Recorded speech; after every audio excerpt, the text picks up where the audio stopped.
Good evening. I welcome all of you. Sir, Karu sir, start. Very good evening. I welcome all of you on behalf of Pusa Road CP Study Circle on today's webinar on Caro 2020. And on this subject, our very respected CA Kamal Gargi with us as a speaker. I welcome you, sir. Thank you, sir.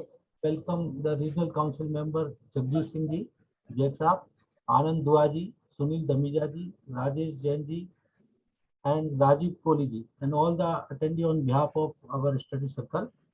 And as you know, Kamal Gargi is not a new to our study circle now, but still, for the sake of the new member who joined us as a large, I will read out only 2-3 lines, or will speak 2-3 lines about him.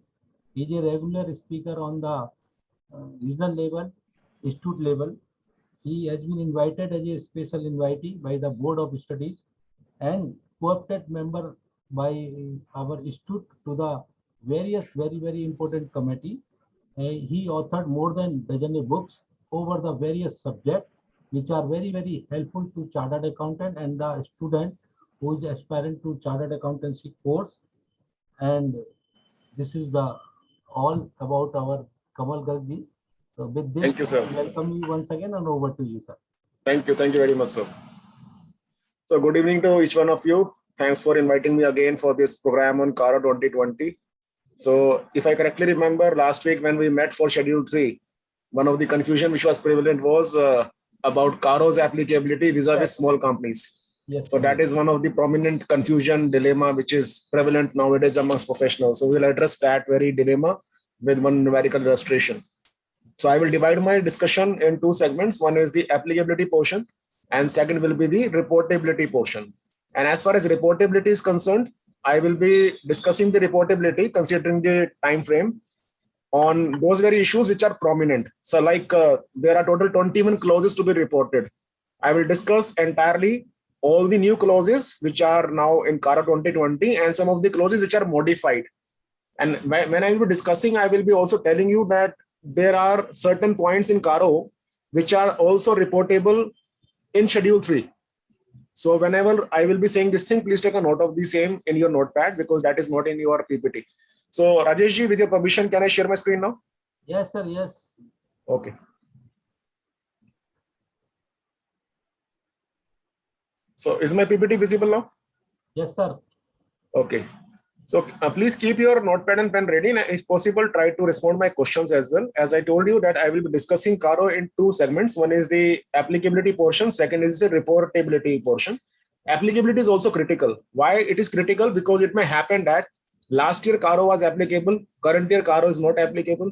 Despite Caro not being applicable in the current year, we may commit a mistake that we may issue Caro 2020 reporting. So please understand, if Caro is not applicable and still you have reported, it will result in legal as well as professional obligations. On various forums, I also stated this thing several times. Legal obligations are there, but legal obligations are there only when the Caro 2020 edition is applicable to a particular client. So if Caro is not applicable, but it is still issued by the auditor, in that very sense, he may be subjected to legal implications under section number 147 and section 450 of Companies Act. I repeat, section 147 and section 450 of Companies Act. On the other hand, if Caro is not applicable, he is also subjected to professional implications under Code of Ethics. If I be very particular, Chartered Accountants Act. So under Chartered Accountants Act, a member may be deemed guilty of professional misconduct if he issues Caro report, despite the fact that Caro was not applicable, and this misconduct may arise because of many reasons. Some of the prominent reasons are gross negligence. The other reason is disclosure of information about the client without any legal requirement. And number 3rd is non-compliance of applicable regulatory framework. So in nutshell, what I'm trying to convey, हम सबके लिए जरूरी ये हो जाता है कि हम Caro 2020 को जब समझें, तो पहले ये भी समझ लें whether Caro 2020 is applicable to my client or not. And why I'm saying this thing, small company is one of the client which must be there with all of us. And the limits to classify a company as a small company have been enhanced. And these enhanced limits are applicable from 1st April 2021. So with small background, let us have discussion in detail. So Caro 2020 is applicable for the financial year 21-22 onwards. So जो आपका अभी financial year खत्म हुआ है 21-22, इसका जो audit report जाएगा वो audit report अगर Caro applicable है तो Caro 2020 की reportability के हिसाब से report बनेगा आपका. And it is being stated in Caro itself that Caro reportability is applicable to foreign companies always. So if you have a foreign company, then Caro always will be applicable to such a foreign company. I will not put much of the time in foreign companies because it was earlier also. It is same as on date as well. Then Caro is not applicable to banking company, insurance company, and Section 8 company. Please understand the words used are banking company. Some people have a misconception that Caro is not applicable to NBFC. Please understand, NBFC is not a banking company. So on one hand, we can say that Caro is not applicable to, say, Punjab National Bank. But on the other hand, we cannot say that Caro is not applicable to Mallapuram Finance Limited. Mallapuram Finance Limited is NBFC, so Caro is applicable on it. Then is insurance company. So Caro is not applicable to any kind of insurance company, be it into life insurance business or general insurance business. So on one hand, I can say that Caro is not applicable to, for example, Cholamandalam Insurance Company Limited. Caro is also not applicable to LIC of India. Very small examples. Then is Section 8 company. Caro is not applicable to Section 8 company.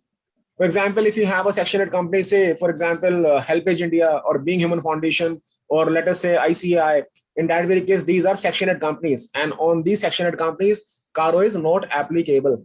Now, why we are understanding applicability of Caro? If Caro is applicable on a particular corporate client, then being statutory auditors, we have to report upon 21 additional clauses. In other words, I can also say, if Caro is not applicable, then auditors are not required to report upon certain proprietary elements. What are these proprietary elements? 21 clauses of Caro 2020. Earlier in Caro 2016, total 16 clauses were reportable. तो पहले जो Caro 2016 था उसमें 16 clause पे reporting होती थी. अब जो Caro 2020 आया उसमें आपके 21 क्लॉजेस हो गए जिस पे रिपोर्टिंग करनी है. लेकिन रिपोर्टिंग करनी कब है? जब केवल Caro एप्लीकेबल होगा तब.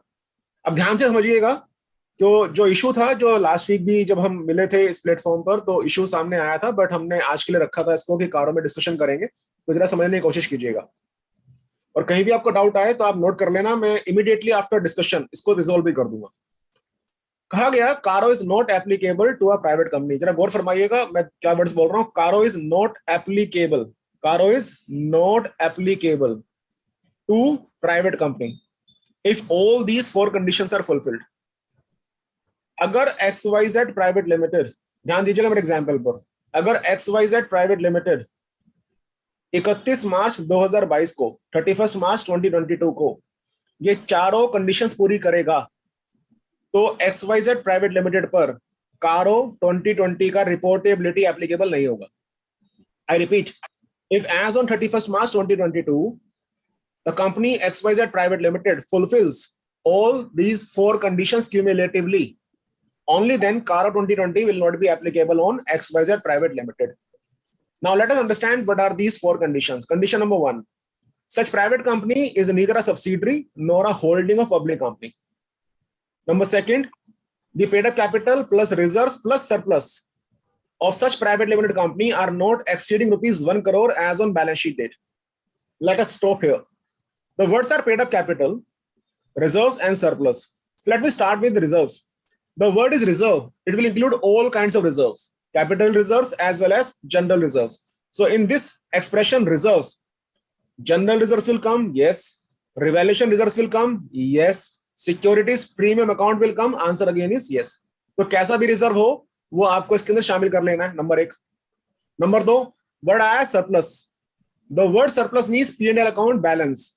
This balance could be debit or credit. तो अगर डेबिट होगा तो घट जाएगा, क्रेडिट है तो ऐड हो जाएगा. So the word surplus will mean P&L account debit or credit balance as the case may be. Paid up capital is a problem. First of all, in the expression paid up capital, share application money will not be included because unless and until share application money is allotted, it will not take the character of paid up share capital. Having said that, there is a question. Let us assume a company was incorporated. Let me put this question on screen so that this could be beneficial to each one of you. Let us assume there is a company RST Private Limited. It was incorporated on, say, 12th December 2021. आपके लिए पहला सवाल ये है what will be the financial year for 21, RST Private Limited? 21-22 ही हो जाएगा financial year तो sir. Its financial year will be ending on 21-22, yeah. 31st March 22। 2022। यहाँ पर हमें एडिशनल टाइम नहीं मिलेगा क्योंकि ये जो कंपनी है ये जनवरी से पहले इनकॉर्पोरेट हुई है। यहाँ तो मेरे साथ हो। Now what happened? We have section number 10A of Companies Act. What does this section says? Subscribers have to bring in subscription money within 180 days of incorporation. ये बात हम सब जानते हैं कि 180 दिन के अंदर अंदर आपको सब्सक्रिप्शन मनी लेकर आना है। अब यहां से आगे बढ़ते हैं। As on 31st March 2022, such 180 days have not expired. यहां तक भी मेरे साथ हो आप। आपके लिए क्वेश्चन है whether such subscription money receivable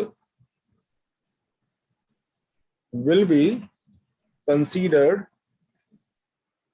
in paid up share capital. I believe question is clear. Yes, Yeah, it will not be considered. It will not be considered. Okay. Any other person who says it will be considered? First of all, let me put the question in a different sense. As on 31st March 2022, the money is receivable from subscribers. Please tell me whether there would be any journal entry or not in the books of accounts for this money receivable. Can we say that we will not pass any journal entry because as on balance sheet date, company don't have any kind of enforceable right against subscribers? Can we say so?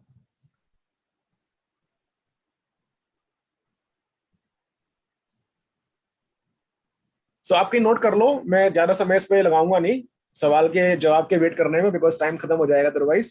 Please take a note. Section number 2 clause 64. I can put this on screen also. Section 2 clause number 64. Now section 2 clause 64 defines paid up share capital.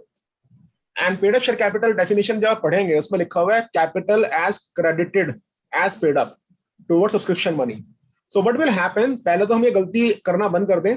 As on 31st March 2022, we have to pass a journal entry.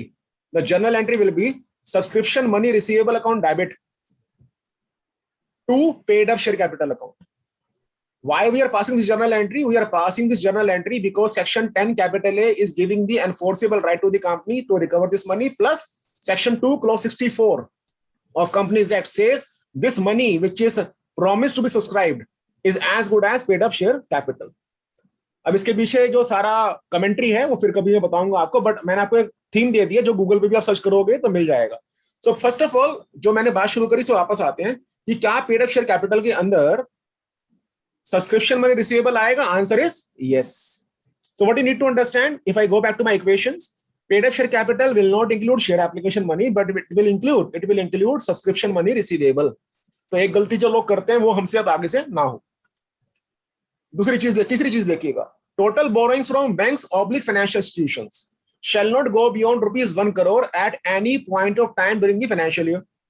So 31st March 2022 को मुझे ये check करना है कि XYZ private limited का क्या 21-22 में financial year 21-22 में किसी भी समय पर जो बैंक से या NBFC से लोन लिया हुआ था वो 1 करोड़ से ऊपर तो नहीं था. अगर 1 करोड़ से ऊपर हो जाएगा तो क्या हो जाएगा? तीसरी कंडीशन ब्रीच हो जाएगी और कारो एप्लीकेबल होना शुरू हो जाएगा. आपके लिए सवाल है, क्या मैं कह सकता हूं कि यहां पर वर्ड लिखे हैं total borrowings, there is no distinction between short term borrowings और long term borrowings, secured borrowing or unsecured borrowing? So can I say that this word borrowing will include bank overdraft also? Answer is yes. This borrowing will include bank overdraft also. Having said that, let me frame a question. Listen my question statements. Say on 28th of February, bank overdraft payable to Punjab National Bank was rupees 1.5 crores. As on 31st March 2022, some payments were made to honor the bank overdraft outstanding liability. and hence after such repayment, the actual amount outstanding as on 31st March 2022, say hypothetically, is rupees 80 lakhs. Please tell me now, on the basis of this only fact, Caro is applicable or not? Caro is applicable. Why? Because at a particular point of time, that is 28th Feb, the amount of borrowing was more than rupees 1 crore. So इसको मैं अगर बोलना चाहूँ तो ऐसे ही बोल सकता हूँ that for borrowing parameter, I need to check the maximum amount outstanding at any point of time during the financial year. If it was beyond rupees 1 crore, then obviously Caro will become applicable. Number 4th condition. Gaur फरमाइएगा, words क्या लिखे हैं? Total revenue. Words क्या लिखे हैं? Total revenue. If you are able to recollect my last program on schedule 3, I told you that in schedule 3, division 1, the words total revenue are now substituted with the words total income. But in Caro, still we have the words total revenue. So what they say, total revenue as per schedule 3 shall not go beyond rupees 10 crores during the financial year as per financial statements. So question arises, if I go to schedule 3, जरा एक बार देखिएगा आप इस वाले table को. Just give me a moment. ये table देखिए. अगर आप इस टेबल को देखेंगे तो टोटल रेवेन्यू की जगह मैंने क्या कर दिया? टोटल इनकम कर दिया. लेकिन शेड्यूल 3 के अंदर आज भी अल्फाज क्या लिखे हुए हैं? Total revenue. So for the purpose of Caro's applicability, shall I take item number A, revenue from operations, or shall I take item number A plus B? Answer is item number A plus B. Why? Because of AS number 9, accounting standard number 9. Please understand, schedule 3 is not dealing with debit or credit principles. Schedule 3 is not dealing with recognition principles. Schedule 3 deals only with presentation principles. As per AS 9, revenue also includes, अगर आप definition देखें, as per AS 9, revenue also includes interest, royalties and dividends. Only thing is, schedule 3 says that you have to split the revenue into two components, operational revenue and non-operational revenue, which will be nothing but total income. And if you go to Ind AS 115, Ind AS 115 also says revenue is income. So what you need to understand, to bring in the alignment with accounting standards, schedule 3 was amended, and in place of the word revenue, the word income was put in. And having said that, when you come to Caro, the expression total revenue here shall mean total income as per applicable accounting standards. Now, having said that, these 4 conditions are before you. Please answer my questions. Question number 1, please tell me whether Caro is applicable or not on ABC Private Limited. So the data is ABC Private Limited is a subsidiary of PKR Private Limited. Its paid up share capital plus reserves and surplus are equal to rupees 70 lakhs. Outstanding loan from PNB 1 crore. Outstanding loan from G Capital. G Capital क्या हो गया मेरा? NBFC हो गया. Total loan will be 1.80 crores. Total revenue is 8 crores. Now the question is whether Caro is applicable on ABC Private Limited or not. So जो भी आपका answer हो, yes applicable या no it is not applicable, I need the reasons also. So मुझे बताइए कोई आप में से कि Caro applicable है कि नहीं on ABC Private Limited. I think yes, it is applicable because outstanding loan from PNB. And yes, because outstanding loan is more than rupees 1 crore. So in this question, Caro is applicable on ABC Private Limited because ABC Private Limited is having the outstanding borrowings from Punjab National Bank plus NBFC more than rupees 1 crore. Easy question. See this question. ABC Private Limited is a subsidiary of RST Limited. Its paid up share capital plus reserves plus surplus are 70 lakhs. Outstanding loans from banks and G Capital is 1.80 crores. Total revenue is 8 crores. Now the question is still the same, whether Caro is applicable on ABC Private Limited. Yes, yes. What is the reason of applicability? Subsidiary of RST Limited. Subsidiary of public company. तो अगर subsidiary वाले clause fall कर गया, तो मुझे बाकी कुछ देखने की जरूरत ही नहीं है. ये क्वेश्चन देखिए अगला. ABC Private Limited is a holding of DEF Limited. Paid up share capital plus reserve surplus 70 lakhs. Outstanding loan 1.80 crores. Total revenue 8 crores. Whether Caro is applicable on ABC Private Limited? Yes. Answer is yes. Reason is same. Holding of public limited company. ये question थोड़ा परेशान कर सकता है. ABC Private Limited is a subsidiary of Yes Bank Limited. Paid up capital of ABC Private Limited is 70 lakhs, including reserve surplus. Outstanding loan 1.80 crores. Total revenue 8 crores. Now whether Caro is applicable on ABC Private Limited? Yes, yes. Yes तो ठीक है, but reason क्या है? Subsidiary of BS Bank Limited. subsidiary of Yes Bank Limited, because Yes Bank Limited is a public company first. Yes. अब ये थोड़ा सा इसको मुश्किल कर देते हैं. मैं वापस आ जाता हूं इस वाले क्वेश्चन पे. Outstanding loan from PNB, outstanding loan from PNB, इसको मान लीजिए ये है आपका 80 lakhs, ठीक है जी. और फ्रॉम जी कैपिटल कर देते हैं 10 lakhs प्लस डायरेक्टर्स, ये मान लीजिए आपको हो जाता है 20 lakhs. ये हो जाएगा 80 और 20 1, ये हो जाएगा 1.1 करोड़. अब मुझे बताइए कारो एप्लीकेबल है? Yes yes. ध्यान से देखिए राजेश जी. अच्छा, डायरेक्टर्स के लोन इंक्लूड नहीं है? लिमिटेड है ना, लिमिटेड हो गई ना. नहीं होगा सर. देखिए कंडीशन देखिए वापस से. टोटल लेना है मुझे केवल बैंक और फाइनेंशियल इंस्टीट्यूशन का. अच्छा, बैंक और फाइन. डायरेक्टर्स और डायरेक्टर से जो लोन आया वो शामिल नहीं करना. ये मैं इसलिए बता रहा हूँ क्योंकि हमसे गलती से मिस्टेक होती है. नॉर्मली क्या करते हैं हम, कारों की एप्लीकेबिलिटी चेक करते हैं ना, तो माइंड में क्या चल रहा है, बोरिंग देख लो 1 करोड़ से ऊपर तो नहीं है. तो जबान पे ये लहजा चढ़ा होता है कि बोरिंग देख लो 1 करोड़ से ऊपर ना हो. तो बोरिंग मुझे एज पर शेड्यूल 3 नहीं लेना. बोरिंग के अंदर मुझे देखना है कि मुझे 2 ही बोरिंग लेने हैं, एक तो बैंक का और एक फाइनेंशियल इंस्टीट्यूशन का. इसका मतलब क्या हुआ, अगर मैं इस क्वेश्चन में वापस आ जाऊं, इसके अंदर जो मेरी एलिजिबल बोरोइंग है, एलिजिबल बोरोइंग 90 लाख. वो कितना है मेरा? केवल और केवल 90 lakhs. 90 लाख. ठीक है. तो कारो एप्लीकेबल यहां पर अब नहीं होगा. नहीं होगा. अब देखिए ये वाली बात समझ में आ गई प्राइवेट कंपनी की आपको. अब इसी से हम अगले मुद्दे पे चलते हैं जो कंफ्यूजन पैदा करता है, स्मॉल कंपनी. तो कारो में लिखा गया कि I am not applicable to small company, I am not applicable to 1% company. 1% company simple, not a problem. The problem lies in small company because the limits और the thresholds of small companies have been revised. जो आप ये yellow में देख रहे हैं ना, ये अमेंडमेंट है. तो पहले ये डेफिनेशन देखते हैं, फिर मैं वो कंपैरिजन कराता हूं. स्मॉल कारो में कहा गया कि CARO is not applicable to small company. And what is small company? Small company is not defined by CARO. Small company is defined by section 2 clause 85 of companies act. Section 2 clause 85 of Companies Act says a company shall be considered a small company only if the 2 conditions are cumulatively fulfilled. अब देखिए word and लिखा हुआ. So what is the first condition? Paid up share capital shall not go beyond rupees 2 crores. यहाँ पर एक गौर फरमाने वाली बात है, हमसे किसी से गलती ना हो जाए. केवल पेड अप शेयर कैपिटल देखना है, रिजर्व सरप्लस नहीं देखना है. आप कहीं नोट कर लीजिए, ये गलती होने के चांसेस रहते हैं. Reserves and surplus are never considered for evaluating whether a company is a small company or not. The limit is 2 crores. पहले जो लिमिट था ये 50 लाख था. And turnover as per preceding year P&L shall not go beyond rupees 20 crores. पहले जो limit था 2 करोड़ रुपए का था. अभी मैं कंपैरिजन दिखाऊंगा तो वो क्लैरिटी हो जाएगी. So a company shall be considered as small company if it fulfills 2 conditions cumulatively. Paid up share capital shall not go beyond rupees 2 crores and turnover as per preceding year P&L shall not go beyond rupees 20 crores. It is further stated in section 2 clause 85, following companies shall never be classified as small companies, public companies. So मैं हमेशा ये कह सकता हूं कि public company अगर है और वो public company banking company, insurance company, section 8 company नहीं है, तो कारोस पर हमेशा एप्लीकेबल हो जाएगा.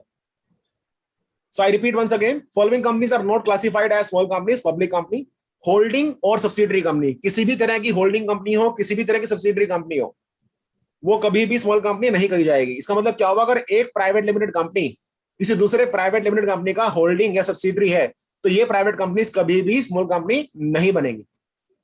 Number 30 section 8 company. Number 4 company और body corporate governed by any special act. For example we have DICGC, deposit insurance and credit guarantee corporation. It is a company, or I should not say company, it's a body corporate governed by a special act. What is the special act? DICGC Act 1982, Deposit Insurance and Credit Guarantee Corporation Act 1982. तो ये जो corporation है, ये small company कभी नहीं बनेगा. क्यों? Because इसका अपना स्पेशल एक्ट है. नाउ अगर आप कंपैरिजन देखें तो ध्यान से देखिएगा, कंपैरिजन में क्या आया. पहले लिमिट 50 लाख और 2 करोड़ का था, respectively for paid up capital and turnover. Now the limits are 2 crore and 20 crore. So most of the people are having a confusion कि नया लिमिट लिखा कहां है, कौन सा नोटिफिकेशन आया इसके लिए. They were not able to trace out the proper notification. Please understand, for this the notification lies in amendment rules. And what are these amendment rules? These amendment rules are made in pursuance of Rule 21T, Company Specification or Definition Details Amendment Rules. So when you will refer this rule 21T, which is effective from 1st April 2021, the enhanced limits are now 2 crores and 20 crores. समझने वाली चीज है. आप मुझे बताइएगा अपने understanding से, आज आप ऑडिट कर रहे हैं फाइनेंशियल ईयर 21-22 का. मान लीजिए कंपनी है XYZ private limited. XYZ private limited जो कंपनी है, ये स्मॉल कंपनी बनेगी कि नहीं बनेगी, ये डिपेंडेंट किस चीज पे है? थ्रेशोल्ड्स पर है. तो XYZ प्राइवेट लिमिटेड के लिए जो मुझे थ्रेशोल्ड्स देखने हैं, वो थ्रेशोल्ड्स कौन से होंगे? नए वाले थ्रेशोल्ड्स होंगे या पुराने वाले थ्रेशोल्ड्स होंगे? अगर फाइनेंशियल ईयर 21-22 है, नए वाले होंगे. अब समझने वाली चीज है राजेश जी, आपको देखकर ऐसा लग रहा होगा कि पहले लिमिट था 50 लाख और 2 करोड़, अब लिमिट हो गया 2 करोड़ और 20 करोड़. इसका मतलब हुआ ये पूरी पॉसिबिलिटी हो सकती है कि a company which was considered as big company in the preceding financial year now is coming out as small company. Let us take a situation, there could be company XYZ Private Limited. The turnover of that company in the preceding financial year was rupees say 15 crores. At that very time, we were not classifying it as small company, but now we have no other option but to classify that company as a small company.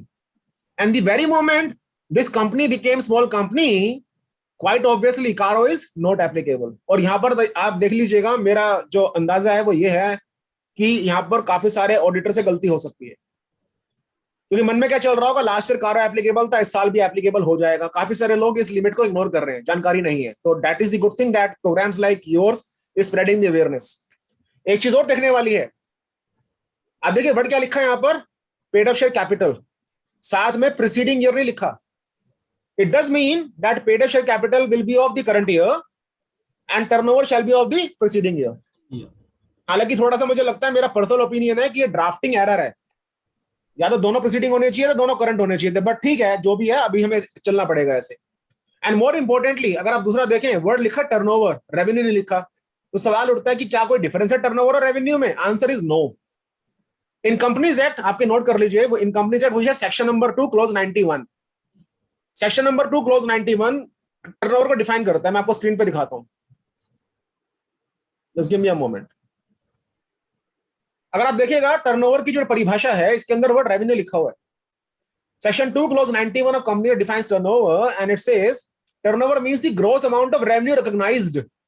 Gross amount of revenue recognised. Now how you will recognise revenue? You will recognize revenue as per applicable accounting standards. So technically, the word turnover would be as good as the revenue which you are accounting for as per AS 9 or Ind AS 115. Are you getting my point? अब इस चीज को समझते हुए मैं आपको 1 minute देता हूं, आप मुझे इस क्वेश्चन को सॉल्व करके बताओ, क्योंकि ये क्वेश्चन मुझे लगता है हमें से काफी सीए जो है फेस करेंगे इसके बाद. So we have a company XYZ Private Limited. And let us assume XYZ Private Limited is neither a holding nor a subsidiary of any public company. या assumption लिया है मैंने कि XYZ Private Limited जो है ना किसी पब्लिक कंपनी का होल्डिंग कंपनी है, ना ही किसी पब्लिक कंपनी का सब्सिडियरी कंपनी है. आपके पास पेड अप शेयर कैपिटल है, रिजर्व्स एंड सरप्लस है, borrowings from banks and financial institutions है, टर्नओवर है, रेवेन्यू है. For 3 financial years 1920, 2021, 21-22. ये बताना 1 मिनट का टाइम है कि कारो कौन से ईयर में एप्लीकेबल है, कौन से ईयर में एप्लीकेबल नहीं है, and that to be the reason. हाँ जी, आपका 1 मिनट आप ले सकते हैं, मुझे बताइएगा.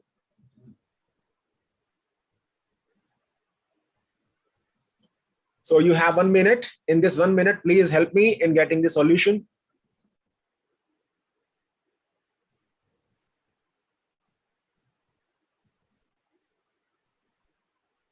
So I need answers for 3 financial years individually. जैसे एक आंसर जो आया है वो आया है एप्लीकेबल अशोक अरोड़ा जी का, बट एप्लीकेबल किस साल में है ये पता नहीं चल पा रहा.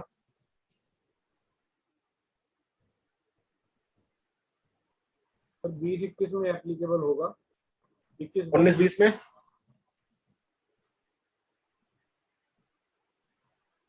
20-21 में एप्लीकेबल होगा. 20-21 में एप्लीकेबल है. रीजन क्या है सर 20-21 का? ये बोरोइंग्स उसकी जो है 2 करोड़ 1 करोड़ से ज्यादा है ना. ओके. 21-22 में स्मॉल कंपनी वो हो जाती है. हाँ, तो आप देखिए सबसे पहला जो स्टेप है, जो हेमंत जी ने बिल्कुल बढ़िया जवाब दिया है. सबसे पहला स्टेप है ना, अब ये नहीं है कि हम प्राइवेट कंपनीज की जो जनरल कंडीशंस है वो चेक करें. The very first step to begin with is to evaluate whether the given company is a small company or not. The very moment the given company becomes small company, Caro itself is isolated. Caro applicable ही नहीं होगा. लेकिन अगर small company नहीं है तो मैं general conditions check करूंगा. अब यहां पर देखते हैं, हम शुरू करते हैं, ध्यान से सुनिएगा, अभी 1 मिनट में सॉल्व हो जाएगा ये. हमारे पास है फाइनेंशियल ईयर 1920. तो मैं इसमें अजम्पशन ले लेता हूं कि पिछले साल का डेटा नहीं है मेरे पास, तो मैं यहां पर इवैल्यूएट नहीं कर रहा कि स्मॉल कंपनी है कि नहीं है. सो अजम्पशन ले लिया मैंने कि 19-20 में स्मॉल कंपनी नहीं था. नाउ 19-20 में अगर स्मॉल कंपनी नहीं था तो मेरे पास प्राइवेट कंपनी को शर्तें हैं. पहली शर्त क्या थी? This private company shall not be the subsidiary और होल्डिंग ऑफ पब्लिक कंपनी. ये शर्त तो पूरी हो गई क्योंकि हमने अजम्पशन लिया हुआ है. आप दूसरी शर्त पे आते हैं. सेकंड कंडीशन क्या था? It's paid up capital plus reserve plus surplus shall not go beyond rupees 1 crore. कितना टोटल है यहाँ पर? 49 लाख. क्या ये 49 लाख 1 करोड़ से ज्यादा है? Answer is no. यानी कि मेरी ये वाली कंडीशन पूरी हो जाती है. तीसरी कंडीशन क्या थी? Borrowing shall not go beyond rupees 1 crore. क्या ये बोरोइंग जो बैंक से और फाइनेंशियल इंस्टीट्यूशन से 1 करोड़ तक का है? Answer is no. बोरोइंग मेरा 1.2 करोड़ से है. क्योंकि बोरोइंग 1 करोड़ से ऊपर हो गया तो कारो एप्लीकेबल हो जाएगा. यहां तक मेरे साथ हो. टर्नओवर भी देख लेते हैं. टर्नओवर के 6 करोड़ है, 10 करोड़ से नीचे है, तो वो वाली शर्त पूरी हो रही है. लेकिन क्या हुआ कि चारों शर्तों में से out of all the 4 conditions 1 condition is breached. That is the borrowing parameter. Borrowing parameter का थ्रेशोल्ड था 1 करोड़, यहां पर हो गया 1.2 करोड़, से कारो इज एप्लीकेबल. अब आते हैं सेकंड ईयर में. पहले आप मुझे ये बताओ 2021 को देखकर कि क्या 2021 में XYZ private limited small company है कि नहीं है. और सबसे पहले मुझे ये बताइए कि अगर 2021 में मुझे ये इवैल्यूएट करना है कि XYZ private limited small company है कि नहीं, तो मुझे पुराने थ्रेशोल्ड्स लगाने होंगे या नए थ्रेशोल्ड्स लगाने होंगे? नए वाले. पुराने वाले लगेंगे ना सर? पुराने वाले किस से आए? आप देखिए एक बार दोबारा से क्लिप ये वाला वो 1/4/2021 है. ठीक है ना. तो ये नए लिमिट्स तो मेरे फर्स्ट 421 से आए. तो अब जरा आते हैं वापस से इस क्वेश्चन में. 2021 के अंदर पहले कंडीशन क्या थी स्मॉल कंपनी की? कि उसका paid up share capital 50 lakh से ऊपर ना हो. क्या पेड अप शेयर कैपिटल के साथ प्रीसीडिंग ईयर लिखा था? Answer is no. तो मुझे करंट ईयर का पेड अप कैपिटल देखना है. मुझे ध्यान देने वाली बात है, पेड अप कैपिटल देखना है, साथ में रिजर्व सरप्लस नहीं देखना. क्योंकि अगर आप दोबारा देखें स्मॉल कंपनी की डेफिनेशन, तो यहां पर paid up share capital surplus नहीं है. अब दोबारा आ जाइए यहां पर. Paid up capital XYZ private limited का करंट ईयर का 48 लाख है. यानी कि पहली शर्त तो पूरी हो गई, 50 लाख से नीचे. पिछले साल का टर्नओवर 2 करोड़ से ऊपर ना हो. लेकिन यहां पर क्या हो रहा है? पिछले टर्नओवर 6 करोड़ है जो कि 2 करोड़ से ऊपर है. यानी कि सेकंड कंडीशन ये कंप्लाई नहीं हो रही है, या मुझे कहना चाहिए फुलफिल नहीं हो रही है. तो इसका मतलब क्या हुआ? In the year 2021 XYZ limited is not a small company. अब जैसी स्मॉल कंपनी नहीं है तो मैं क्या करूंगा? मैं जो प्राइवेट कंपनी की जनरल कंडीशंस है वो चेक करूंगा. प्राइवेट कंपनी की जनरल कंडीशंस चेक करते हैं तो उससे क्या लगता है पता? कि जो paid up capital plus reserve plus surplus है वो तो 1 करोड़ से नीचे है, लेकिन जो बोरोइंग है वो 1 करोड़ से ऊपर है. और जैसी बोरोइंग 1 करोड़ से ऊपर हो जाता है तो जनरली कंडीशंस को देखते हुए पर XYZ प्राइवेट के ऊपर कारो एप्लीकेबल हो जाएगा. अब आ जाते हैं 21-22 में. अब थोड़ा सा आप कोशिश कीजिए 21-22 के अंदर पहले मुझे बताइएगा कि क्या XYZ private limited small company है कि नहीं है. और ये जो इवैल्यूएशन करना है मुझे पुराने लिमिट से करना है कि नई लिमिट से करना है? ये होगा नई लिमिट से, क्योंकि नया लिमिट मेरा कब से आ गया? 1 अप्रैल 2021 से. 1 अप्रैल 2021 में क्या कहा गया? करंट ईयर का पेड अप कैपिटल 2 करोड़ हो और पिछले साल का टर्नओवर 20 करोड़ तक हो. तो आप यहां देखिए, क्या करंट ईयर का पेड अप कैपिटल 2 करोड़ से ऊपर है? No, it is 48 lakh only. क्या पिछले साल का टर्नओवर 20 करोड़ से ऊपर है? Answer is no, it is 8 crore only. तो आप मुझे बताइए कि यह स्मॉल कंपनी बना कि नहीं बना? It is a small company now. अब जब स्मॉल कंपनी बन गया तो मेरे को जनरल कंडीशंस चेक नहीं करनी और मैं सीधा सीधा क्या बोल सकता हूं? कारो is not applicable. So if I resolve this question on the screen, this will be the solution. In first 2 years, Caro was applicable because borrowing parameter was beyond the threshold of 1 crore. But in the current year 21-22, Caro is not applicable because XYZ Private Limited is becoming a small company. Are you getting my point? बात समझ में आती है?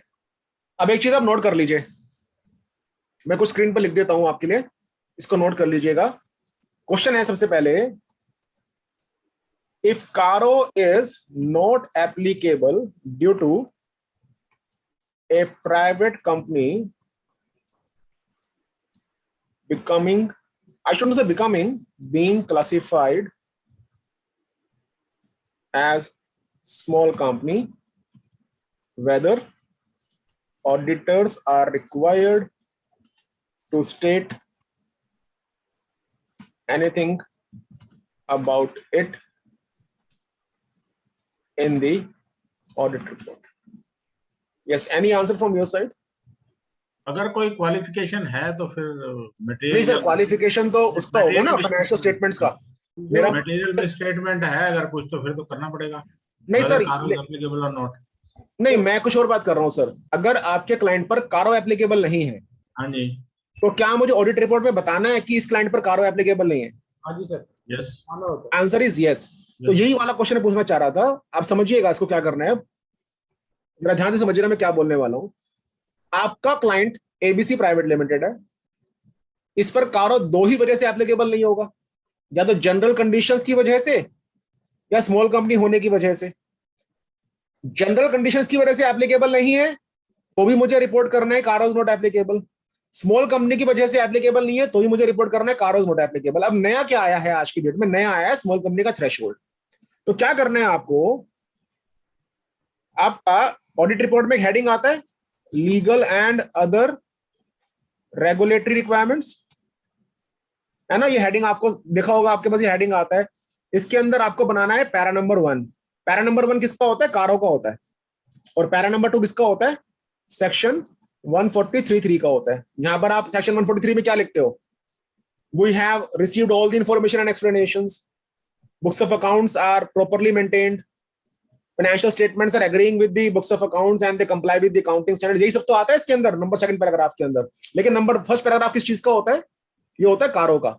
अब जरा मेरे word सुनिएगा, जो वर्ड्स आपको ऑडिट रिपोर्ट में लिखने हैं। अपनी आपकी खुद की लैंग्वेज भी हो सकती है, बस मैं एक थीम बता रहा हूं कि क्या लिखना है मुझे। तो अजम्पशन लेते हैं कि यही वाला क्वेश्चन है मेरा, XYZ प्राइवेट लिमिटेड, ईयर है 21-22। अभी हमने क्या कंक्लूजन निकाला यहां पर कि XYZ प्राइवेट लिमिटेड पर 21-22 में कारो एप्लीकेबल नहीं हो रहा। रीजन क्या है इसका? स्मॉल कंपनी बन गया। तो मेरे जरा वर्ड सुनिए कि क्या लिखूंगा मैं। Below the heading legal and other regulatory requirements, I will make sub paragraph number 1 and I will be writing this kind of paragraph. We report that Caro 2020 as notified by central government under section 143 subsection 11 of the Companies Act. मैं वापस से इसको बोलता हूं। We report that Caro 2020 as notified by central government under section 143 subsection 11 of Companies Act 2013 is not applicable on XYZ private limited, on account of it being a small company under section 2 clause 85 of the Companies Act 2013. बात clear होती है आपको? मैं एक बार फिर से वाला paragraph बोल देता हूं, आपको और क्लैरिटी मिल जाएगा। Below this legal and other regulatory requirements, सब पैराग्राफ नंबर 1 में मुझे लिखना होगा, we report that Caro 2020 as notified by central government under section 143(11) of the Companies Act 2013 is not applicable to XYZ private limited on account of it being a small company under section number 2 clause 85 of the act. बात clear होती है? हेमंत जी, बात clear होती है? तो ये वाला जो आपका रिपोर्टिंग है ये आना है। और ये वाली एक नई चीज क्यों मैं आपसे चर्चा कर रहा हूं, क्योंकि जो लिमिट्स हैं वो एनहांस हो गए हैं स्मॉल कंपनी के। तो आप ये जरूर चेक कर लीजिएगा अपने क्लाइंट के फाइल्स को देखते हुए कि कहीं आपका क्लाइंट जो पिछले ईयर तक स्मॉल कंपनी नहीं बन रहा था, इस ईयर में स्मॉल कंपनी तो नहीं बन गया, नंबर 1। नंबर 2, आप जो इस बार MRL बनाएंगे क्लाइंट से, तो MRL के अंदर क्लाइंट भी लिख के देगा कि मैं स्मॉल कंपनी हूं कि नहीं हूं। Are you getting my point? So you have to be in a very precautionary mode. You have to take in writing from the client in MRL that whether he is a small company or not. तो कारो की applicability समझ में आ जाती है आपको? तो राजेश जी, यहाँ पर कारो की एप्लीकेबिलिटी जो इंपॉर्टेंट मुद्दे थे वो मैंने कवर किए अपनी तरफ से। किसी का कोई क्वेरी आप देख लीजिए अगर है तो एप्लीकेबिलिटी को लेकर, तो मैं इसको रिजोल्व कर देता हूँ। उसके बाद फिर हम रिपोर्टेबिलिटी पे चलते हैं। सर, एक गोपाल गुप्ता जी का क्वेश्चन है। हाँ जी। Small company but registered under IRDA, that is special act, whether Caro applicable? See, The company, if is registered under IRDA, would be insurance company. In Yes, that very case, Caro itself is not applicable. The question of it being a small company or not never arises. And as far as being a small company is concerned, we need to understand special act में जो companies हैं वो वैसे भी small company नहीं होती. next question is Sukhdev Madnani ji ka. Please tell whether preference share capital would be included in paid up share capital. Yes, preference share capital will be included in paid up capital. और last question है अनूप कुमार ग्रोवर जी का. Can subscription may be received in cash? As far as Companies Act is concerned, I emphasize Companies Act. As far as Companies Act is concerned, you can receive subscription money in cash. People have a confusion. They do confuse subscription money with share application money. So by virtue of section 42 of Companies Act, the prohibition to receive cash is only vis-a-vis share application money. There is no such kind of prohibition for subscription money. But yes, I am saying this is allowed as per Companies Act. Income tax repercussions may be different. So अगर वहां पर हम income tax की बात करेंगे तो there could be some problem. Now no question left, sir. No question left. Okay. So this is about applicability. Now let us move to reportability. एक question और आया है. हाँ जी. Micro finance company registered as section 8 company will CARO applicable. Section 8 पे तो होगी नहीं एप्लीकेबल. हो ही नहीं सकता ना, ये तो आर्बिट्रेरी क्वेश्चन है. जी जी जी. एक क्वेश्चन यहाँ पर दिख रहा है मुझे गोपाल गुप्ता जी का. Means that in case of NBFC CARO will not be applicable. Gopal ji, NBFC पर तो कारो हमेशा ही एप्लीकेबल होगा ना, because NBFC first of all is not a private limited company, or if it is a private limited company, then you have to check those conditions, paid up capital condition and so on. And as on date, to register a paid up to register NBFC, you must have the net own fund, which itself is running in crores, 100 crores. तो वो तो limit वैसे ही breach हो जाएगा वहां पर, तो car हमेशा एप्लीकेबल होगा. चलिए. ओके. गोपाल गुप्ता जी, लिमिट रिवाइज हो गया एनओएफ का. आप एक बार लिमिट देखिएगा 45 एफ आरबीआई का, और आगे 5 करोड़ होने जा रही है. हाँ, तो वो लिमिट रिवाइज हो गया. इसको आप देखेंगे ना, तो you have to maintain the new limits now. जी, 3 करोड़ हो गई है. Okay. Now, this is a brief summary of what happened in Caro 2020. So we have 7 new clauses, we have 7 modified clauses, and we have 7 retained clauses. I repeat, total 7 नए clauses आए हैं. Total 7 नए clauses के अंदर modifications किए गए हैं, और टोटल 7 clauses के अंदर कोई बदलाव नहीं किया गया. एक clause डिलीट हो गया, मैनेजरियल रेम्युनरेशन का. आपके लिए पहला सवाल है, आसान सा सवाल है, क्या हम ये कह सकते हैं, can we say that because the clause on reportability aspect for managerial remuneration stands deleted, no reporting is required in the audit report. Being statutory auditors, are we not required to report anything on managerial remuneration because now in Caro 2020 it is deleted? अगर company law violation है तो report करनी पड़ेगी. If it is a material misstatement में आ गया तो हाँ, report तो करना पड़ेगा सर, बट कहीं लिखा है कंपनीज एक्ट में इस बारे में? नहीं, कंपनी एक्ट में तो नहीं लिखा, पर ऑडिट स्टैंडर्ड्स में तो आ जाएगा ना ये. That is the thing which I need to address. Please understand why it is deleted. It is deleted for a reason. The reason is under Caro 2016, I'm not able to recollect the exact clause number. In Caro 2016, reporting was there on managerial remuneration. ठीक है, ये तो एक चीज हो गई. Plus, what was happening? We were having one more section, section number 197, subsection 16. I should not say we were having, we are still having. Section number 197, subsection 16. If you will refer the Bayer Act, you will get to know this section. This section says auditors have to report about managerial remuneration not being paid as per law. And where you have to report the same under section 143 subsection 3. So what was happening? कारो में भी reporting कर रहे थे हम, और main face of the audit report में भी रिपोर्टिंग हो रही थी. Main face of the audit report पर जो रिपोर्टिंग हो रही थी, that was not because of section 143(3), that was because of section 197 subsection 16. So now in new CARA 2020, what they did to eliminate this kind of duplicacy, the reporting on managerial remuneration is deleted from CARA 2020 and it is kept as it is intact in section number 197 subsection number 16. Are you getting my point? तो दुआ साहब, इसमें अब हमें क्या करना है, ये समझने वाली चीज है कि ऑडिटिंग स्टैंडर्ड्स तो पहले भी थे, आज भी है, उसमें कोई चेंज नहीं है.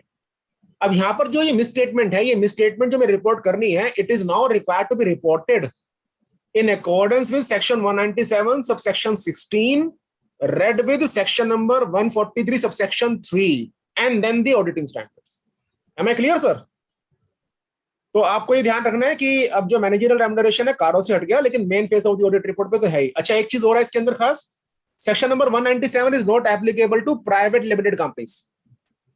Now because section number 197 is not applicable to private limited companies, when you will report on the main face of the audit report for a private limited company, please also comment that section 197 reporting is not required because section 197 itself is not applicable to XYZ private limited. I believe, am I clear for this point? Okay.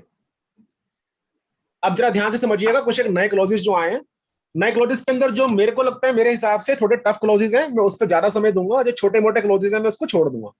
उस पर कुछ queries अगर आपकी हो वैसे ही अपनी personal level पर, तो आप मुझसे बेशक पूछ लीजिएगा. तो I will touch upon in detail the complicated clauses. Easy clauses I will simply read and give you 1 or 2 points. So first one is internal audit system. This is entirely a new introduction. हालांकि लोग कहते हैं it is a new introduction, but if you remember, we were having CARA 2003 and prior to that we were having MAU CARA also. In those very 2 editions, we were always having reporting on internal audit system. So what is the new requirement? We have para number 3, subpara number 14, whereby auditors are required to report as to whether the company has an internal audit system or not, which is commensurate with the size and nature of its business. Now, when we say commensurate with the size and nature of business, it is a very circumstantial element. Will depend upon facts and circumstances of each case, whether internal audit system is commensurate or not. Then auditors have to report whether the reports of internal auditors. Now, please focus upon the words. Reports of internal auditors for the period under audit were considered by the statutory auditor. Now, there can be certain situations. Situation number 1. If you remember, in Companies Act, we have section number 138. Now, section number 138 says certain class of companies are required to appoint internal auditors. To give you a brief introduction, just see section 138. एक छोटा सा example लेते हैं. Let us assume the company is XYZ Private Limited and the outstanding loans, borrowings from banks of such private limited company is rupees 110 crores. 110 crore रुपए का loan है. तो ऐसे केस में जो प्राइवेट लिमिटेड कंपनी है, it needs to appoint internal auditor mandatory. अब देखिएगा, मैं इसको अपॉइंट करता हूं. So let us assume again the company is XYZ Private Limited and it is having the outstanding loan for rupees 110 crores. Now, quite obviously, it being a private limited company having borrowings of more than rupees 100 crores, it is mandatorily under an obligation to appoint internal auditors. तो वहां तो मेरे लिए आसान है कि अगर internal auditor appoint किया होगा तो उसका रिपोर्ट आना ही चाहिए, और अगर रिपोर्ट आया होगा तो being a statutory auditor I need to consider that report. Now my question is, जरा ध्यान से सुनिएगा मेरे क्वेश्चन को. There could be a possibility that mandatory appointment of internal auditor is not required by a private limited company. Let us take a situation. XYZ Private Limited has a borrowing of rupees 60 crores only, much less than rupees 100 crores. So what happened? This private limited company voluntarily appointed internal auditors. तो मेरा सवाल आप लोगों से ये है, अगर एक प्राइवेट लिमिटेड कंपनी ने अपनी इच्छा से वॉलंटरी बेसिस पर किसी इंटरनल ऑडिटर को अपॉइंट कर लिया है, तो क्या तब भी मुझे बीइंग स्टैट्यूटरी ऑडिटर इस सेकंड बुलेट पॉइंट पे रिपोर्टिंग करनी है? Any answer? So if a company has voluntarily appointed internal auditors without any mandate of section 138, am I supposed to report on this second bullet point? Yes sir, करनी पड़ेगी. Yes. आपके note कर लीजिए. This reporting is required in all the cases. That is whether internal auditor is appointed on mandatory basis or voluntary basis. अबे कहाँ लिखा हुआ है? आप नोट कर लीजिए, लिखा हुआ है SA नंबर 610, SA 610. SA का फुल फॉर्म हुआ स्टैंडर्ड और auditing. SA 610 states that statutory auditors have to report whenever the company is having internal audit function. So if the company voluntarily has appointed internal auditor, it means that the company is having internal audit function, and hence it is the professional duty of auditors to report under CARO para number 3 sub para number 14. So जब आपको एक clip मिलेगी, मैंने एक जो power point presentation है राजेश जी को already भेज दिया, आपको मिल जाएगा, तो आप ये रेफर कर लेना. मैंने इसका आंसर लिखा हुआ है, refer SA 610 and section number 143.3.3i. Now what is section number 143.3.3i? अब याद करें, अगर section number 143.3.3i deals with reporting for efficiency and effectiveness of internal controls over financial reporting. So please understand, never be under any kind of misconception that CARO is one piece of reporting. No, CARO clauses may have harmonious application with other reportability aspect within the audit report. It means that I can also say, if being a statutory auditor, you are reporting that internal audit system is not commensurate with size and nature of the business, and that reporting is vis-a-vis say payment of wages. So अगर payment of wages के लिए internal audit system ठीक नहीं है, तो being auditors we have to evaluate whether it will be having any cascading impact upon reporting under section number 143.3.3i. तो मैं कहना क्या चाह रहा हूं यहां पर, प्रिकॉशन क्या है आपका? The precaution is,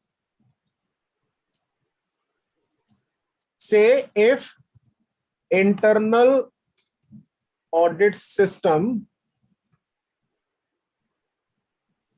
is not commensurate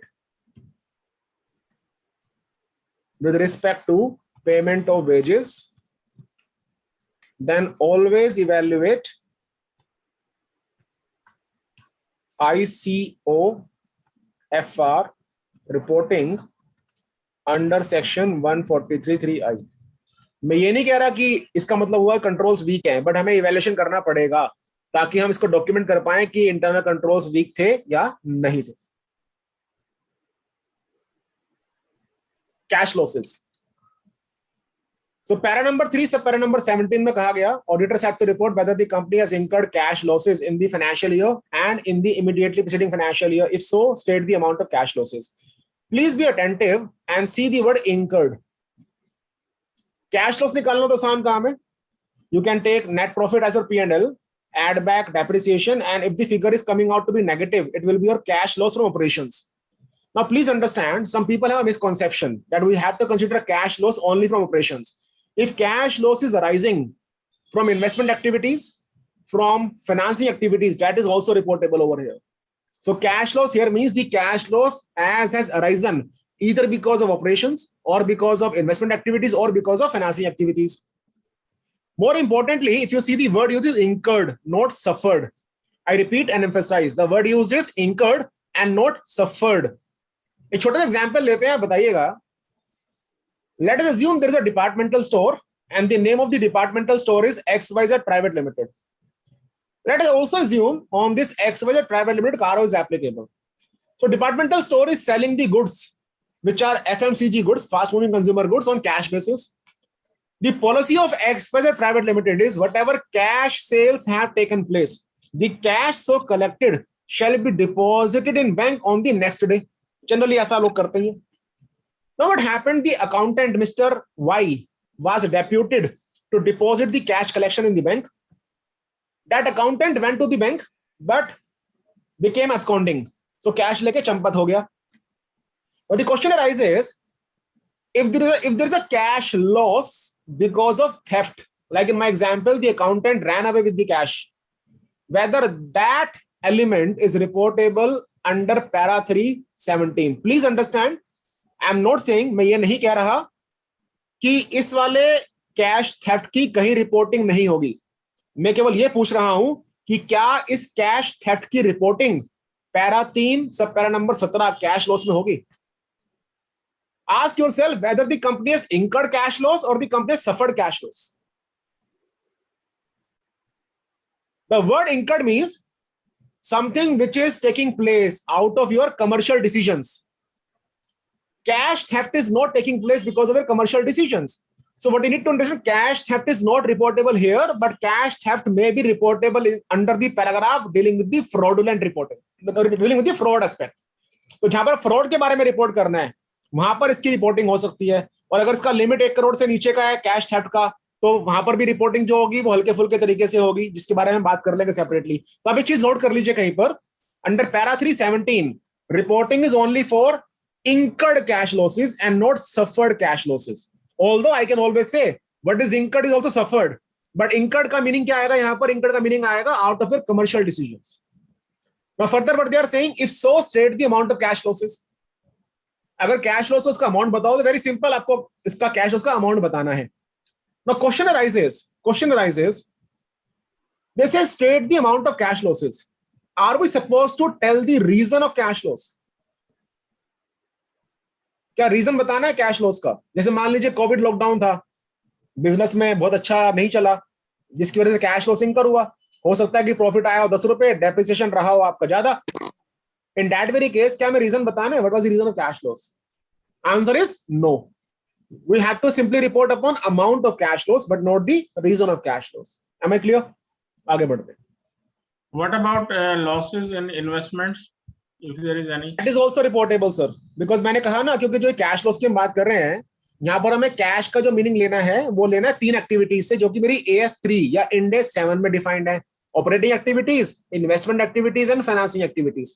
और मुझे जो रिपोर्टिंग भी करनी होगी ना, ये मेरा पर्सनल व्यू है, गाइडेंस नोट में बहुत ज्यादा नहीं लिखा इस बारे में। मेरा पर्सनल व्यू ये है कि जब हम कैश लॉस की रिपोर्टिंग करें ना सरकारों में, तो कॉलम तो बनेगा current financial year, preceding financial year. उस कॉलम के अंदर जो मेरे सब रोज बनेंगे, तो रोज ऐसे बने, cash loss from operations, number 2 cash loss from financing activities, and number 3 cash loss from investment activities, so that it is also reconcilable with the cash loss statement.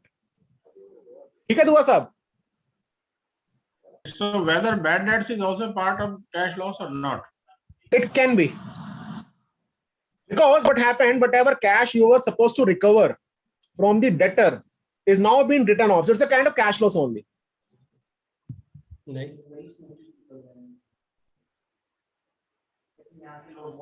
सब आगे कोई क्वेश्चन बचा तो बता दीजिए। नहीं, अभी कोई क्वेश्चन नहीं है सर। ओके, अभी एक नई चीज आई, अनरिकॉर्डेड इनकम। यहां से आगे बढ़ने से पहले मैं तो सवाल पूछूंगा, अगर आपको पिछला सेमिनार याद हो तो मैंने वहां पर भी सवाल उठाया था, आज भी सवाल उठाता हूं।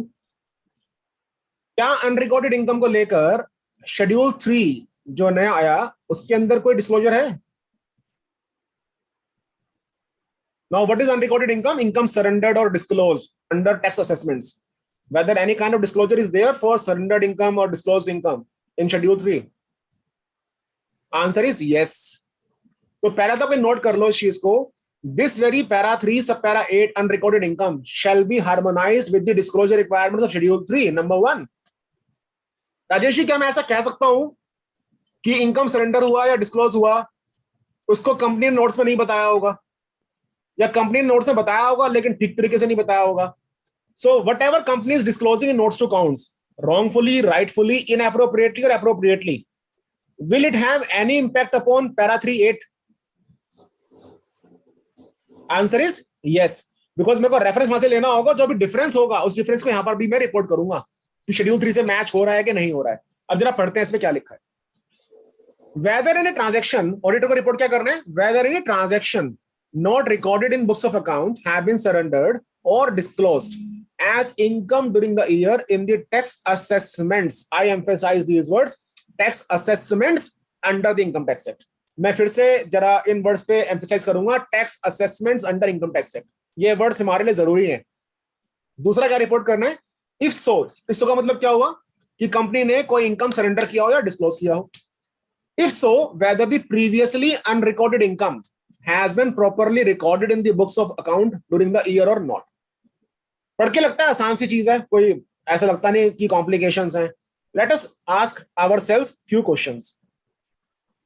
3 क्वेश्चंस हैं जो पूछना चाहूंगा मैं आप लोगों से। पहला question, whether unrecorded transactions may pertain to any past year also and not necessarily pertain to year-end audit. कैसा हो सकता है?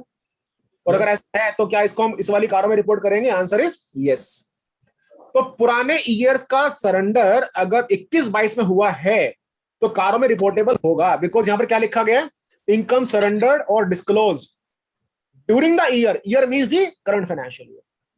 अगला सवाल, लेट अस अज्यूम हाइपोथेटिकली, समझने के लिए केवल हाइपोथेटिकली, कि आज भी मान लीजिए IDs income disclosure scheme 2016 force में, केवल समझाने के लिए मैं कर रहा हूं कि थीम क्लियर हो जाए।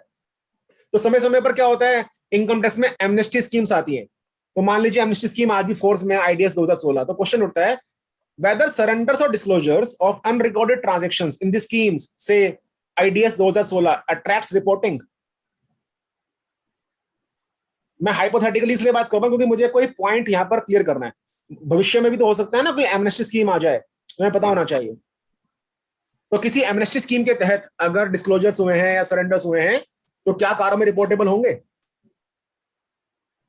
Late me go back and see the words, tax assessments under income tax act, tax assessments under income. तो आप ये समझिए जो एमनेस्टी स्कीम है, क्या वो इनकम टैक्स एक्ट में नोटिफाई हुई थी? Answer is no, it was under the finance act 2016। तो what you need to understand, in times to come, say if any such scheme is coming up, first of all we have to check whether that scheme is brought as a part of income tax act or as a part of finance act. If it is a part of income tax act, then only it will be covered by caro, otherwise it will not be covered by caro. अब second क्या यहाँ पर point था, auditors also have to report whether the previously unrecorded income has been properly recorded in the books of account or not. तो आपके लिए सवाल आता है कि what is the meaning of expression properly recorded? Properly recorded का मतलब क्या होगा?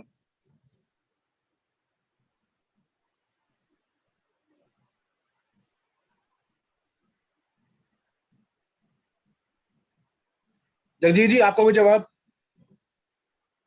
बहुत देर से सवाल नहीं पूछा मैंने आपसे, नॉर्मली मैं पूछता हूं आपसे। आई थिंक अकाउंटिंग स्टैंडर्ड के हिसाब से जो रिपोर्टिंग हो रहे हैं। यस, तो ये जो ये बड़ा, वैसे तो आंसर देखा जाए तो ठीक है, लेकिन डिप्लोमेटिक भी है। ये प्रॉपर्ली रिकॉर्डेड जब बुक्स में होना है तो एज पर एस ही करेंगे, बट कौन सा S? It will B prior period item. या प्रायर पीरियड आपको नोट कर लीजिए, the expression properly recorded means recording of the transactions as per applicable accounting standards. Applicable accounting standards either could be accounting standards or Ind AS. AS में हमारे पास आ जाएगा AS5 और Ind AS में आ जाएगा मेरे पास Ind AS 8। तो recording कैसे होगी इसकी? As prior period item. हमें क्लियर? कोहली साहब बात समझ में आती है? तो इसकी अकाउंटिंग कैसे होगी? प्रायर पीरियड आइटम से होगी। और एप्लीकेबल स्टैंडर्ड्स क्या हो जाएंगे? या तो AS5 हो जाएगा या Ind AS 8 हो जाएगा। एक क्वेश्चन यहाँ पर नहीं है जो मैं पूछ लेता हूँ आपसे। इनकम टैक्स का मैं बहुत विद्वान नहीं हूं, ना ही मुझे इनकम टैक्स आता है, बट सुनी सुनाई बातों पर एक सवाल पूछने का मन किया। इनकम एस्केपिंग असेसमेंट की वजह से अगर कुछ एडिशंस होते हैं या कुछ खर्चे डिसअलाउ हो जाते हैं, so whatever disallowances are taking place और adjustments are taking place because of income tax escapement assessment की वजह से, क्या वो यहां कवर होंगे? So adjustments arising out of escaping assessments और disallowances, are they covered by CARO? Para number 3, sub para number 18. We have to see the nature of adjustments. If the nature of adjustment is out of search and survey, Then of course, yes. Then yes. Yes. if it is purely escaping, then it will not. Escaping means अगर कोई expenditure disallow किया तो वो नहीं होगा report. हाँ, वो नहीं होगा सर इसके अंदर। मेरा जो मेन पॉइंट यहाँ पर कन्वे करने का वो ये है कि अगर कोई खर्चा डिसअलाउ हो रहा है ना, वो यहां कवर नहीं होगा। हमें जो देखना, सरेंडर और डिस्क्लोजर को देख के चलना, जो कि नॉर्मली सर्च एंड सर्वे की वजह से ही अराइज होगा। हमें क्लियर? अब तो जीएसटी की वजह से भी हो सकता है सर। सर अब वो मुझे ज्यादा जानकारी नहीं है कि जीएसटी इनकम टैक्स में तो अपना हाथ इतना तंग है कि जब एग्जाम पास हुए तो पास हुए। आज सर क्लास में इनकम टैक्स ऐड लिखा है, जीएसटी नहीं लिखा। देखते हैं, resignation of statutory auditor. Now the question is, पहले तो मुझे बताइएगा, इसको डिस्कस तो करते ही हैं, आप मुझे बताइएगा कितने लोग मेरे इस सेंटेंस से सहमत हैं। ईमानदारी से जवाब दीजिएगा, केवल सवाल में पूछ रहा हूं इसलिए जवाब बदल मत दीजिएगा। हम में से कितने लोग ये वर्ड्स बोलते हैं कि जब नया सीए आता है तो पुराने वाले से एनओसी ले? कितने लोग एनओसी वर्ड्स का इस्तेमाल करते हैं? मैक्सिमम जनता जो है एनओसी बोलते हैं। जी, करने लगे सर, अब करने लगे हैं। पहली बात तो एनओसी नहीं होता। व्हेन वी से एनओसी ना, it feels that the impression is If he will not give me permission, I cannot move with the audit exercise. So this is not NOC. Clause 8 Part 1 Schedule 1. आप देखिएगा last में लिखा हुआ है मैंने. Clause 8 Part 1 for Schedule of Chartered Accountants Act says that the incoming auditor shall make written communication with the previous auditor before acceptance of appointment. So it is written communication. It is not NOC. And the Code of Ethics also says if the reply from the previous auditor is not received in time, that is reasonable time, you can carry with the audit exercise. That is the law which is there in Code of Ethics.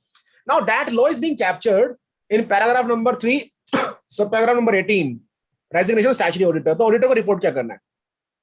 Whether there has been any resignation of statutory auditors within the year, तो बड़ा normal है कि आपको report क्या करना है कि क्या किसी ऑडिटर ने साल में रिजाइन किया था कि नहीं किया था. नॉर्मल सी बात है. दूसरा पॉइंट हमारे लिए एक सरदर्दी बन सकता है. Second point could be a kind of issue for us. In second point, what we have to report as statutory auditor, that is the incoming statutory auditor, if appointed and we are taking the examination.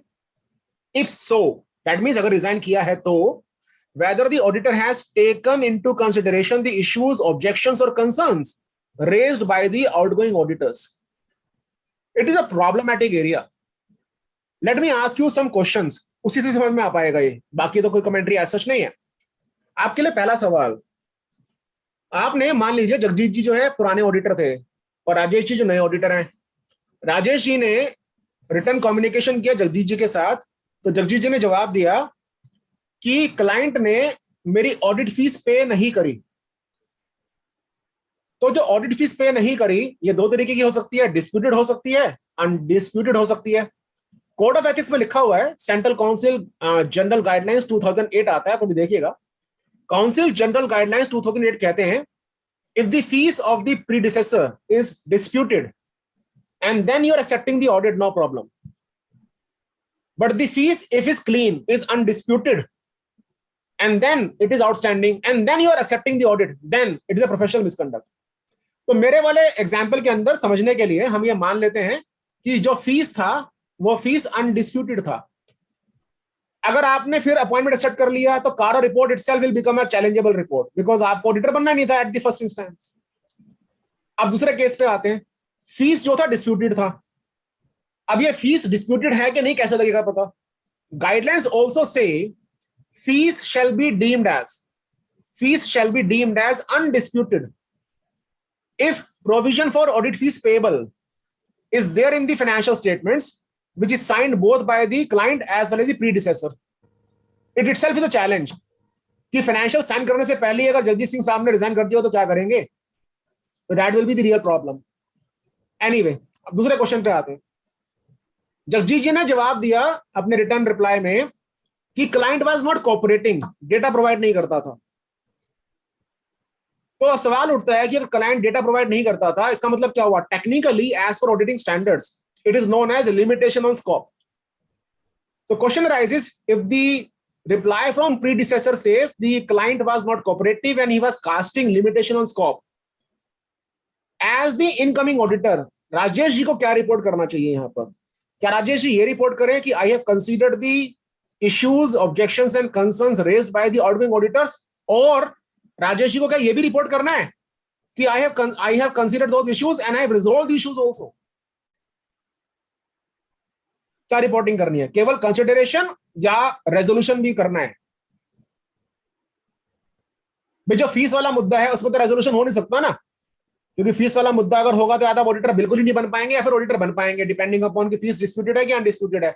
लेकिन जहां पर ये वाला जवाब आ जाता है कि client cooperate नहीं करता, डेटा प्रोवाइड नहीं करता, इंफॉर्मेशन प्रोवाइड नहीं करता, तो वहां तो लिमिटेशन ऑफ स्कोप हुआ पुराने वाले ऑडिटर पर.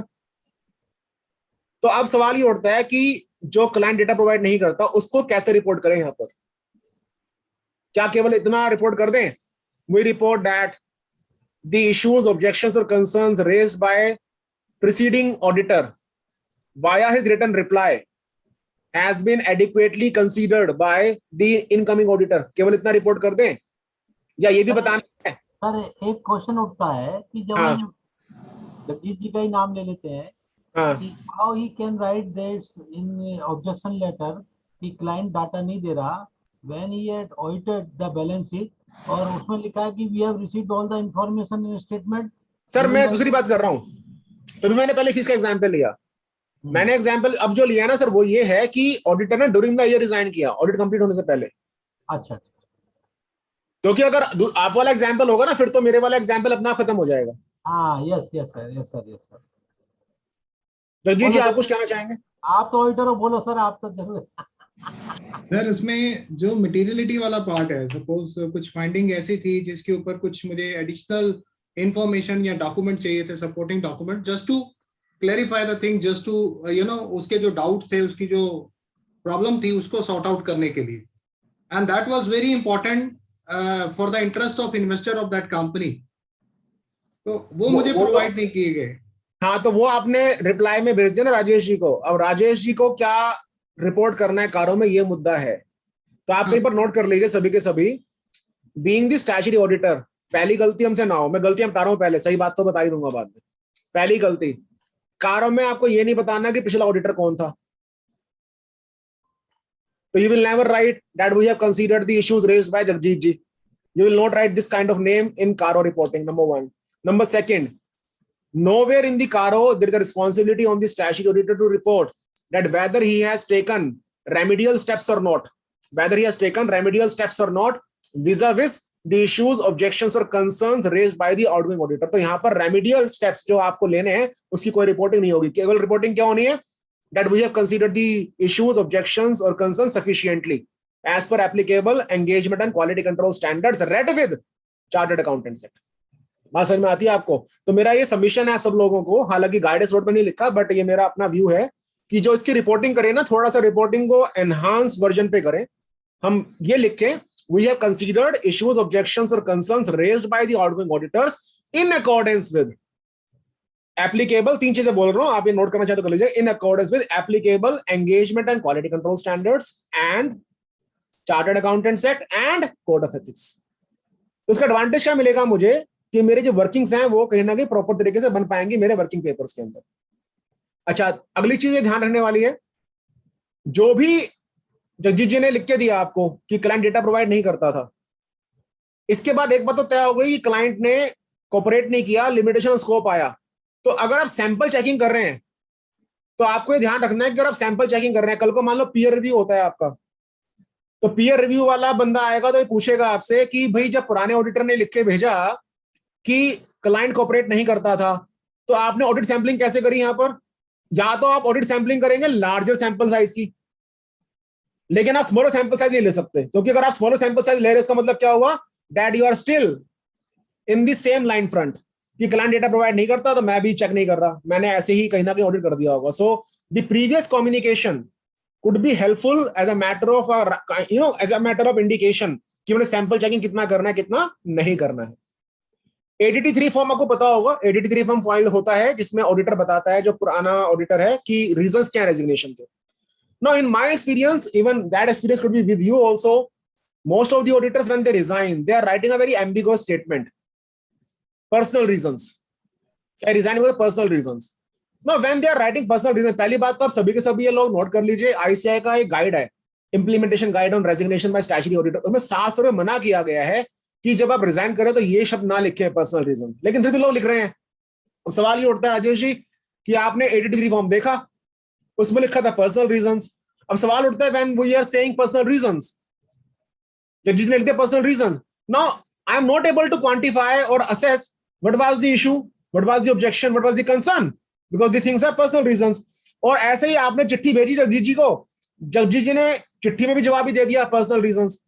ना तो पर्सनल रीजन क्या थे इन्होंने चिट्ठी में एक्सप्लेन किया, ना ही पर्सनल रीजन क्या है इन्होंने ADT 3 फॉर्म में एक्सप्लेन किया। तो वहां पर क्या किया जाएगा, जब वहां पर रिपोर्टिंग होगी तो उसकी लैंग्वेज क्या होगी, कोई मुझे बता पाएगा?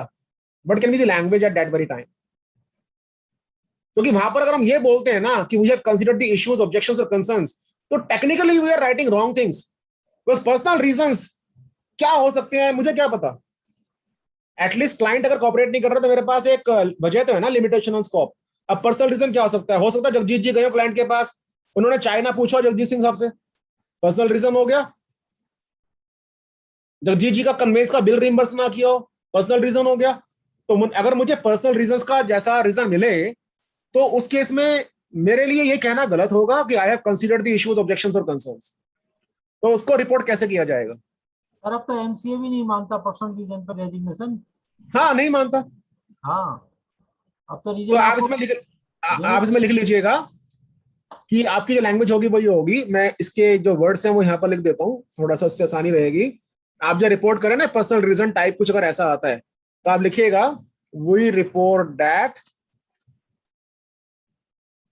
No consideration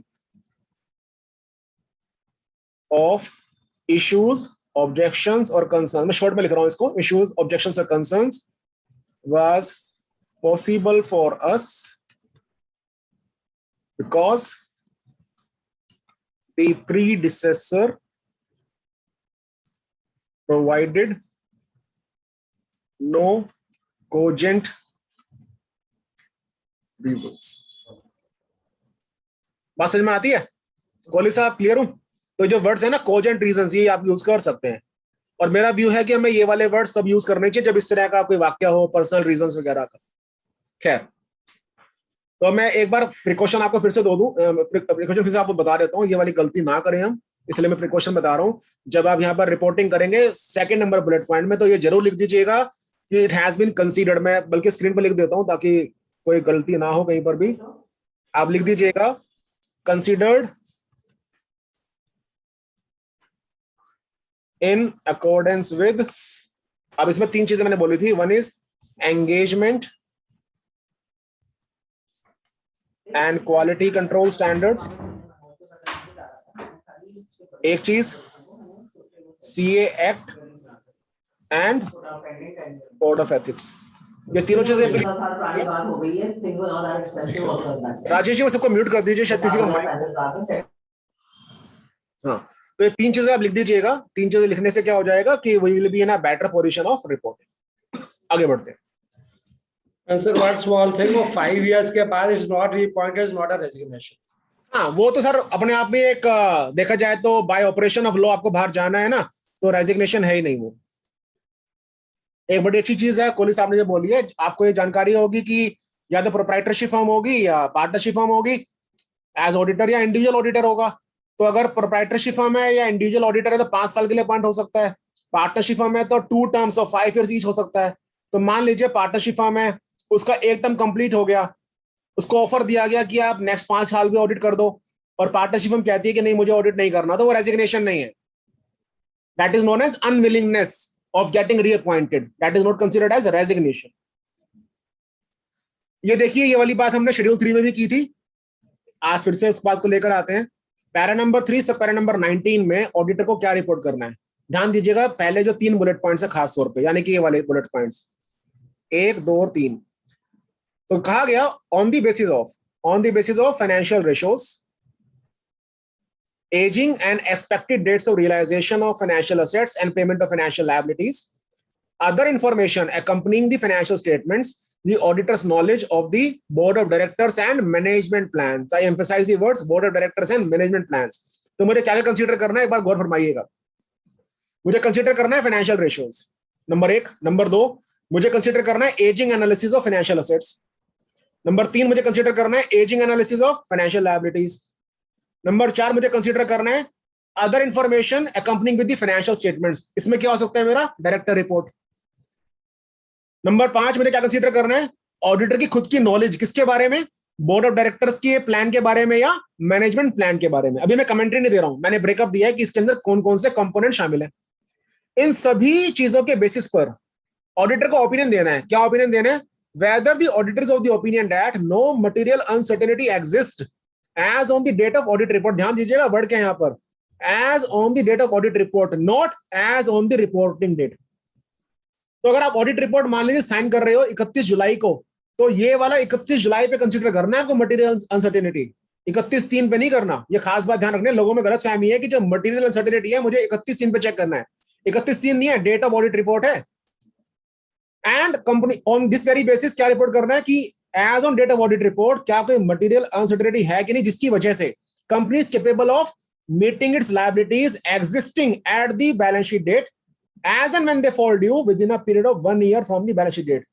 as a layman मैं बताना चाहूं इसमें क्या कहा गया है, ऊपर लिखी गई पैरामीटर्स के बेसिस पर जिस दिन ऑडिट रिपोर्ट साइन करोगे उस दिन आप ये इवैल्यूएट करके बताएं कि 31 मार्च को जो लायबिलिटीज सब्सिस्ट करती हैं, क्या कंपनी उनको बैलेंस शीट डेट के 1 साल के अंदर अंदर पे ऑफ कर पाएगी कि नहीं कर पाएगी। मैं वापस से बोलता हूं इस बात को, एक उदाहरण बना लेते हैं। Date of signing of audit report 31 July and date of balance sheet 31 March 2022। तो क्या रिपोर्टिंग करना है समझिएगा, मैं आराम आराम से बोलता हूं, सुनिएगा ध्यान से। 31 जुलाई 2022 को ऑडिटर ये इवैल्यूएट करेगा कि ऊपर लिखे गए पैरामीटर्स के बेसिस पर क्या कंपनी 31/3/22 से लेकर 31/3/23 के बीच में जो भी लायबिलिटीज 31/3/22 को एग्जिस्ट करती थी उनको पे करने में सक्षम है या सक्षम नहीं है। Am I clear? ये बड़ा लेमैन सेंस से मैंने बोला है। अब इसमें एक चीज आती है, इससे पहले मैं और कमेंट्री दूं, आप मुझे बताइएगा जो इसमें वर्ड्स लिखे हैं date of audit report, can there be a possibility कि 31 जुलाई को तो कोई समस्या नहीं थी, एजीएम हुआ मान लीजिए आपका 31 अगस्त को, after date of audit report but before AGM जो बीच में 28-29 दिन का टाइम आया, उसमें कोई ऐसी अनसर्टेनिटी डेवलप हो गई जिसकी वजह से कंपनी की जो रीपेमेंट की एबिलिटी है वो इंपेयर हो जाती है, क्या उससे कंसीडर करेगा ऑडिटर? एटलीस्ट नॉट फॉर कारो but for anywhere else. Sir, is invited to the AGM will report there this has happened.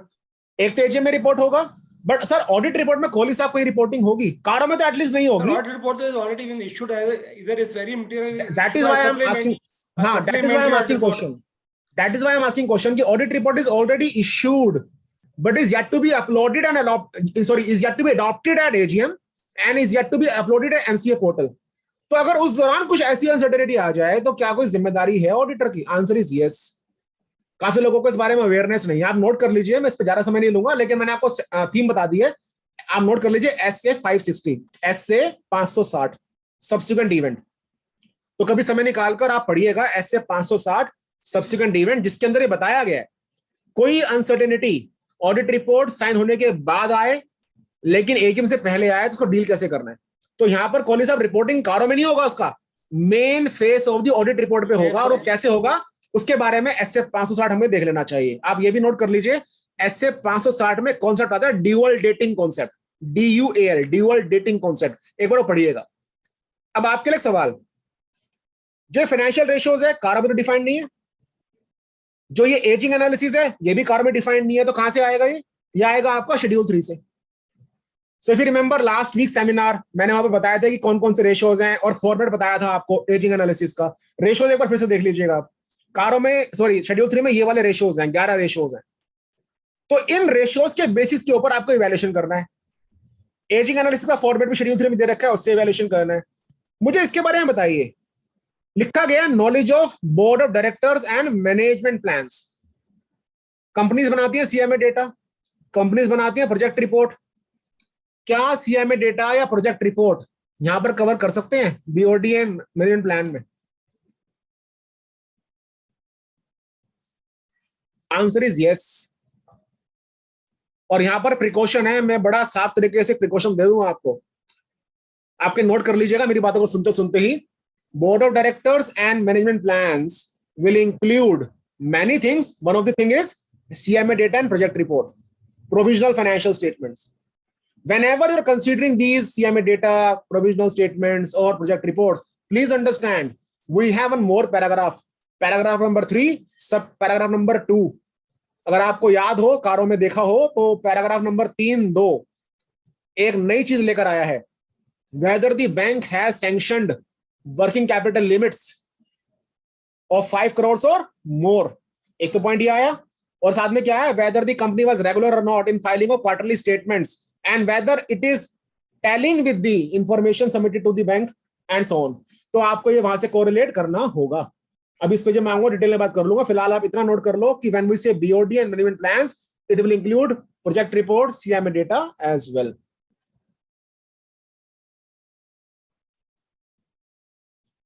CSR को मैं स्किप करूंगा बिकॉज CSR के बारे में केवल मुझे ये रिपोर्ट करना है कि CSR का जो पैसा था वो स्पेशल फंड में ट्रांसफर टाइम से हुआ है कि नहीं हुआ, या अनस्पेंड CSR अकाउंट खुलवाया है कि आपने समय से नहीं खुलवाया। मैं एक बार ब्रीफिंग दे देता हूं आपको, ब्रीफिंग से थोड़ा सा क्लैरिटी मिल जाएगा।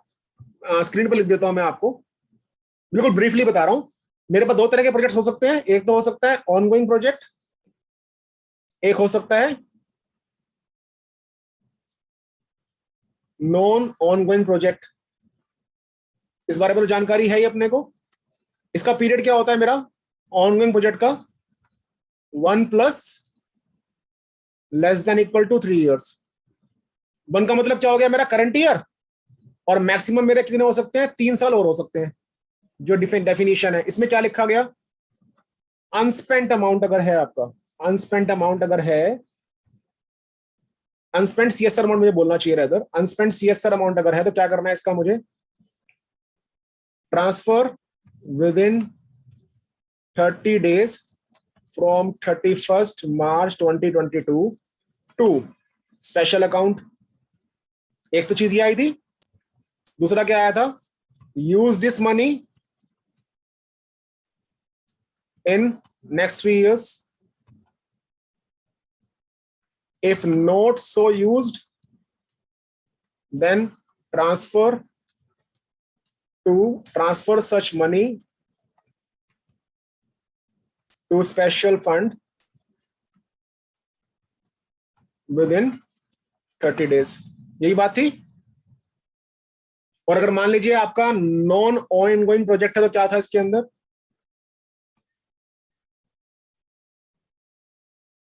Transfer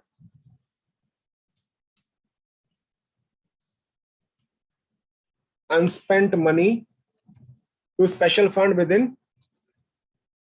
6 months। यही तो प्रोविजन है। अब ये प्रोविजन कंप्लाई हुआ है कि नहीं हुआ, इसके बारे में ऑडिटर को रिपोर्ट करना है। इससे बस मेरा एक सवाल है, तभी मैंने ब्रीफली इसको टच किया। राजेश जी, ये पॉसिबिलिटी हो सकती है कि आप ऑडिट रिपोर्ट साइन कर रहे हो 31 जुलाई को, प्रोजेक्ट है नॉन ऑनगोइंग, 6 महीने खत्म होंगे सितंबर में, ऐसा हो सकता है। तो अगर आप ऑडिट रिपोर्ट 31 जुलाई को साइन कर रहे हो और कंपनी से कहते हो कि भाई आपने अभी तक अनस्पेंट मनी जो है स्पेशल फंड में ट्रांसफर नहीं किया, तो कंपनी तो यही कहेगी ना कि मेरे पास अभी टाइम बचा हुआ है, सितंबर तक का टाइम है, कर देंगे ट्रांसफर। तो इसमें ऑडिटर क्या करेगा, पहला काम ऑडिटर मैनेजमेंट से MRL लेगा कि दे विल ट्रांसफर। दूसरा काम ऑडिट रिपोर्ट में कारो में रिपोर्ट करेगा बिलो पैरा 320 कि as on date of audit report the time for transfer of money to special fund has not expired। getting my point? और जो MRL आएगा वो मेरा क्या बन जाएगा, डॉक्यूमेंटेशन का हिस्सा बन जाएगा। इसको मैं स्किप कर देता हूं नॉर्मल सा बताकर। आपकी एक होल्डिंग कंपनी है, सब्सिडरी कंपनी है, सब्सिडरी कंपनी पर कारो एप्लीकेबल है। अब सब्सिडरी कंपनी पर कारो एप्लीकेबल है तो ये भी तो हो सकता है ना कि सब्सिडरी का ऑडिटर जो है सब्सिडरी की कारों में कोई एडवर्स या कोई क्वालिफाइड रिपोर्टिंग दे। तो अगर ऐसा है सब्सिडरी की कारो रिपोर्ट में कोई क्वालिफाइड या एडवर्स रिपोर्टिंग है, तो जब आप ऑडिट कर रहे होंगे पेरेंट कंपनी का और पेरेंट कंपनी के कंसोलिडेटेड फाइनेंशियल स्टेटमेंट्स का, तो आपकी जिम्मेदारी में लगा दी है। That means the auditor of parent company shall consider the remarks of auditor subsidiary company and those remarks shall be reported in Caro below para 3 para number 21। और क्या इंडिकेट करना है, details of the companies, subsidiary कौन कौन सी, and number second the paragraph numbers of CARO report containing the qualifications और adverse remarks. ये हमने राजेश जी यहां पर जो कवर किया है ना अभी, ये सारे वो क्लॉजेस हैं जो एंटायरली नए क्लॉजेस हैं। इसके बाद थोड़ा समय हमारे पास बचा हुआ है, अच्छा समय बचा हुआ है, हम वो क्लॉज डिस्कस कर लेते हैं जो कि मॉडिफाइड है। तो मॉडिफिकेशन पे आने से पहले इस वाले जो पूरे कॉन्टेक्स्ट में क्वेश्चंस कुछ हो लोगों के, तो आप मुझे शेयर कर लीजिए, उसको पहले आंसर कर लेते हैं। सर 2 क्वेश्चन आए हैं। हाँ जी। तो गोपाल गुप्ता जी का ये, if surrender is made by the director in his return and company has to made adjustment for the same, that is capitalisation, whether it is reportable. ये कारो में रिपोर्टेबल नहीं होगा, ये आपका जो मेन ऑडिट रिपोर्ट है उसके अंदर एम्फेसिस ऑफ मैटर पैराग्राफ में रिपोर्टेबल होगा। कारों में केवल वही रिपोर्टिंग करना है जो कंपनी ने सरेंडर किया।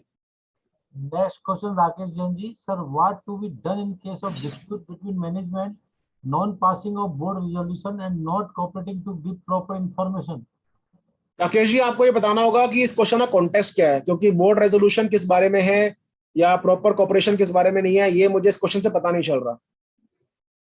नेक्स्ट क्वेश्चन स्वप्निल जी पूछ रहे हैं, Swapnil Nawale, calculation of the ratio return on investment is mandatory for company which is Yes, it is mandatory. It is mandatory to compute ratio on return on investment. तो क्या होगा, आपका कोई रिटर्न आया नहीं होगा तो वो 0% हो जाएगा। जी सर, जी सर। तो मान लीजिए आपकी कंपनी ने किसी प्राइवेट कंपनी में इन्वेस्ट कर रखा है, तो there is no return, and because there is no return तो it will be reported as nil, तो रेशियो निल हो जाएगा ना अपने आप में वो। जी सर, जी सर। ओके, तो हम चर्चा करते हैं। जी राजेश, कुछ कह रहे हैं राजेश जी? नहीं नहीं, और कोई क्वेश्चन नहीं है सर। ओके, तो हम बात करते हैं वो क्लॉजेस जो कि मॉडिफाइड है। मॉडिफाइड के अंदर मैं ना वही क्लॉज डिस्कस करने वाला हूं जो कि इंपॉर्टेंट है, सिग्निफिकेंट है, ध्यान दीजिएगा। सबसे पहले आता है प्रॉपर्टी प्लांट एंड इक्विपमेंट। अब प्रॉपर्टी प्लांट एंड इक्विपमेंट में क्या हुआ, let us see one by one. Auditors have to report whether proper records are maintained और not regarding property plant and equipment, showing full particulars including the quantity and location. Number 1, ये पहले भी था, आज भी है, अब ये नई चीज आई है। Whether proper records are maintained showing full particulars of intangible assets. So intangible asset के लिए पहले कोई specific clause नहीं होता था, अब एक सब clause बनाकर यहां पर डाल दिया गया, तो ये नई चीज है। Then whether physical verification is carried out by the management at reasonable intervals, पहले भी था, आज भी है। Whether material discrepancies are there in respect of property, plant and equipment and intangibles, and if yes, whether they're properly dealt or not, ये पहले भी था, आज भी है। अब जरा गौर फरमाइएगा, थोड़ा सा contentious issue में डिस्कस करने वाला हूं। आप कारों को तो एक बार भूल जाइए, शेड्यूल 3 में चलिए। शेड्यूल 3 में आपको याद हो, मैंने बताया था आपको कि प्रॉपर्टी प्लांट एंड इक्विपमेंट के लिए नया डिस्क्लोजर रिक्वायरमेंट आया है about title deeds, whether these are held in company's name और नॉट।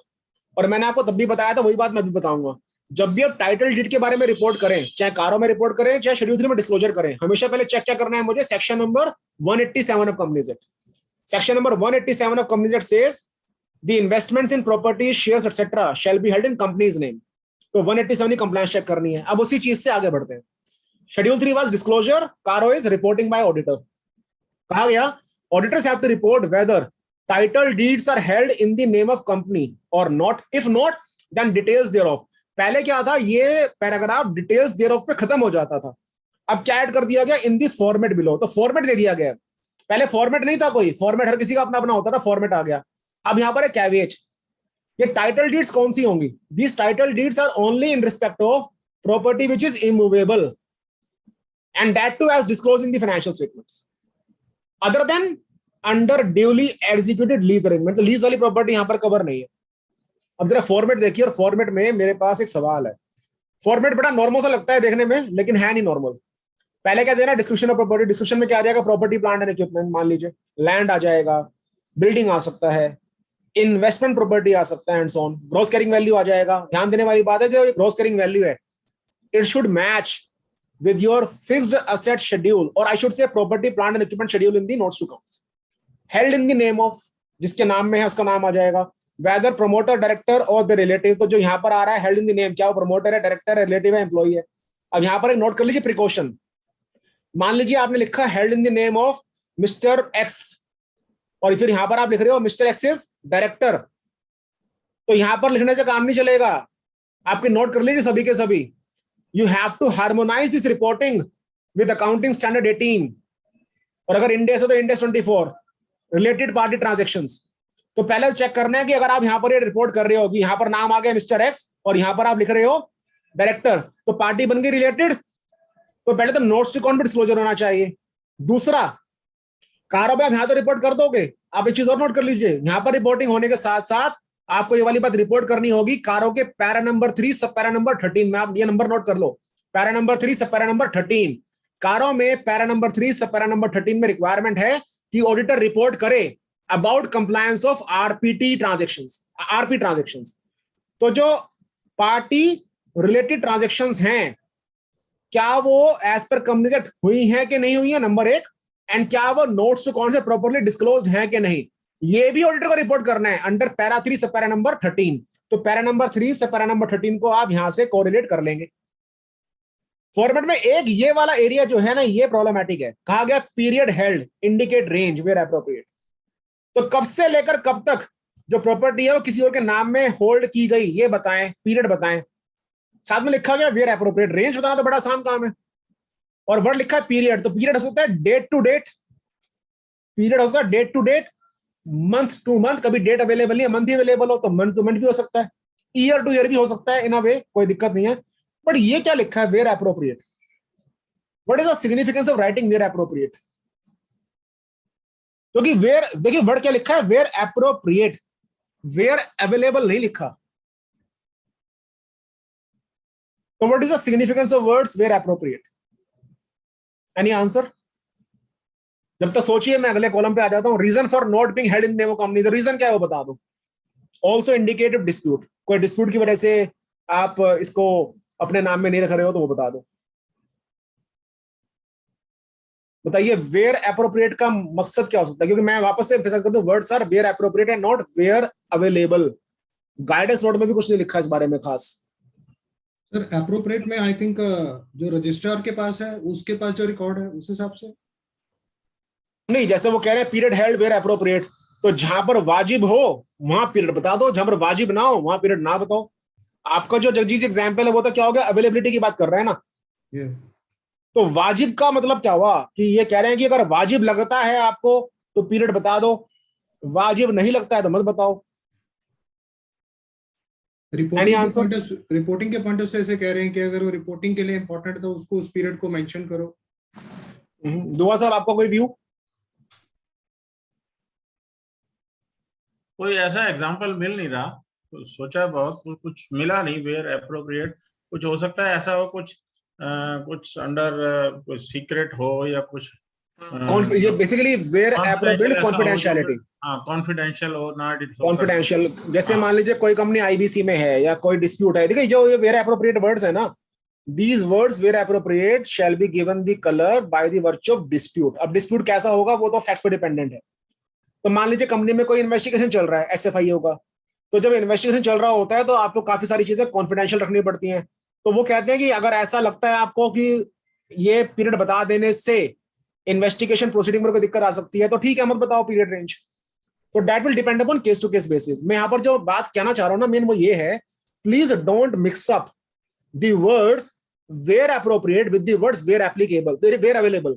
यहाँ पर वर्ड्स वेयर अवेलेबल नहीं है, यहाँ पर वर्ड्स वेयर एप्रोप्रिएट है। अगर मान लीजिए आपने ये कह दिया ना कि पीरियड अवेलेबल नहीं है, तो इससे तो ये भी लग रहा है पता कि एफएआर इज नॉट प्रॉपर।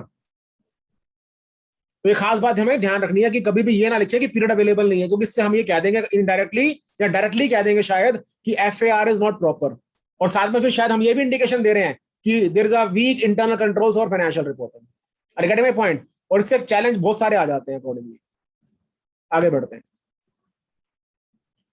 फिर आया प्रॉपर्टी प्लांट एंड इक्विपमेंट के अंदर मैं ये दो चीजें छोड़ रहा हूं, सॉरी ये चीज छोड़ रहा हूं कि रिवैल्यूएशन हुआ कि नहीं हुआ, वैल्यूएशन जो किया वो किसी रजिस्टर्ड वैल्यूअर ने किया नहीं किया। यहां पर आते हैं जरा। वो कहते हैं अगर आपने रिवैल्यूएशन किया है और चेंज जो है वो 10% या उससे ज्यादा है तो आप उसको बता दें। ठीक है जी, बता देंगे। आपके लिए सवाल है, मैंने हालांकि ये वाला सवाल आगे शेड्यूल 3 में ही पूछा था, यहां ही पूछ लेता हूं, मुझे कुछ ऐसा याद पड़ता है मैंने शायद शेड्यूल 3 में बात की होगी। ऐसा हो सकता है ना कि एसेट का WDV 0 हो गया होगा, सैल्वेज वैल्यू पे आ रहा होगा 5% सैल्वेज वैल्यू।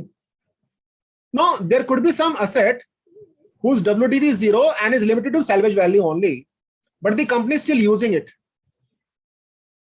अगर कंपनी का एक एसेट 0 WDV पे हो गया है and is limited to 5% of salvage value but company still use कर रही है, तो आप ध्यान दीजिएगा ऑडिटर के लिए पहला एक इंडिकेटर है, कोई एसेट 4 साल पहले WDV 0 लेकर आ जाता है, 5% सैल्वेज वैल्यू पे रखा हुआ है इसको, और आप उसको आज भी यूज कर रहे हो, तो एज पर accounting standard 10 as well as applicable India 16 this asset should have been revalued.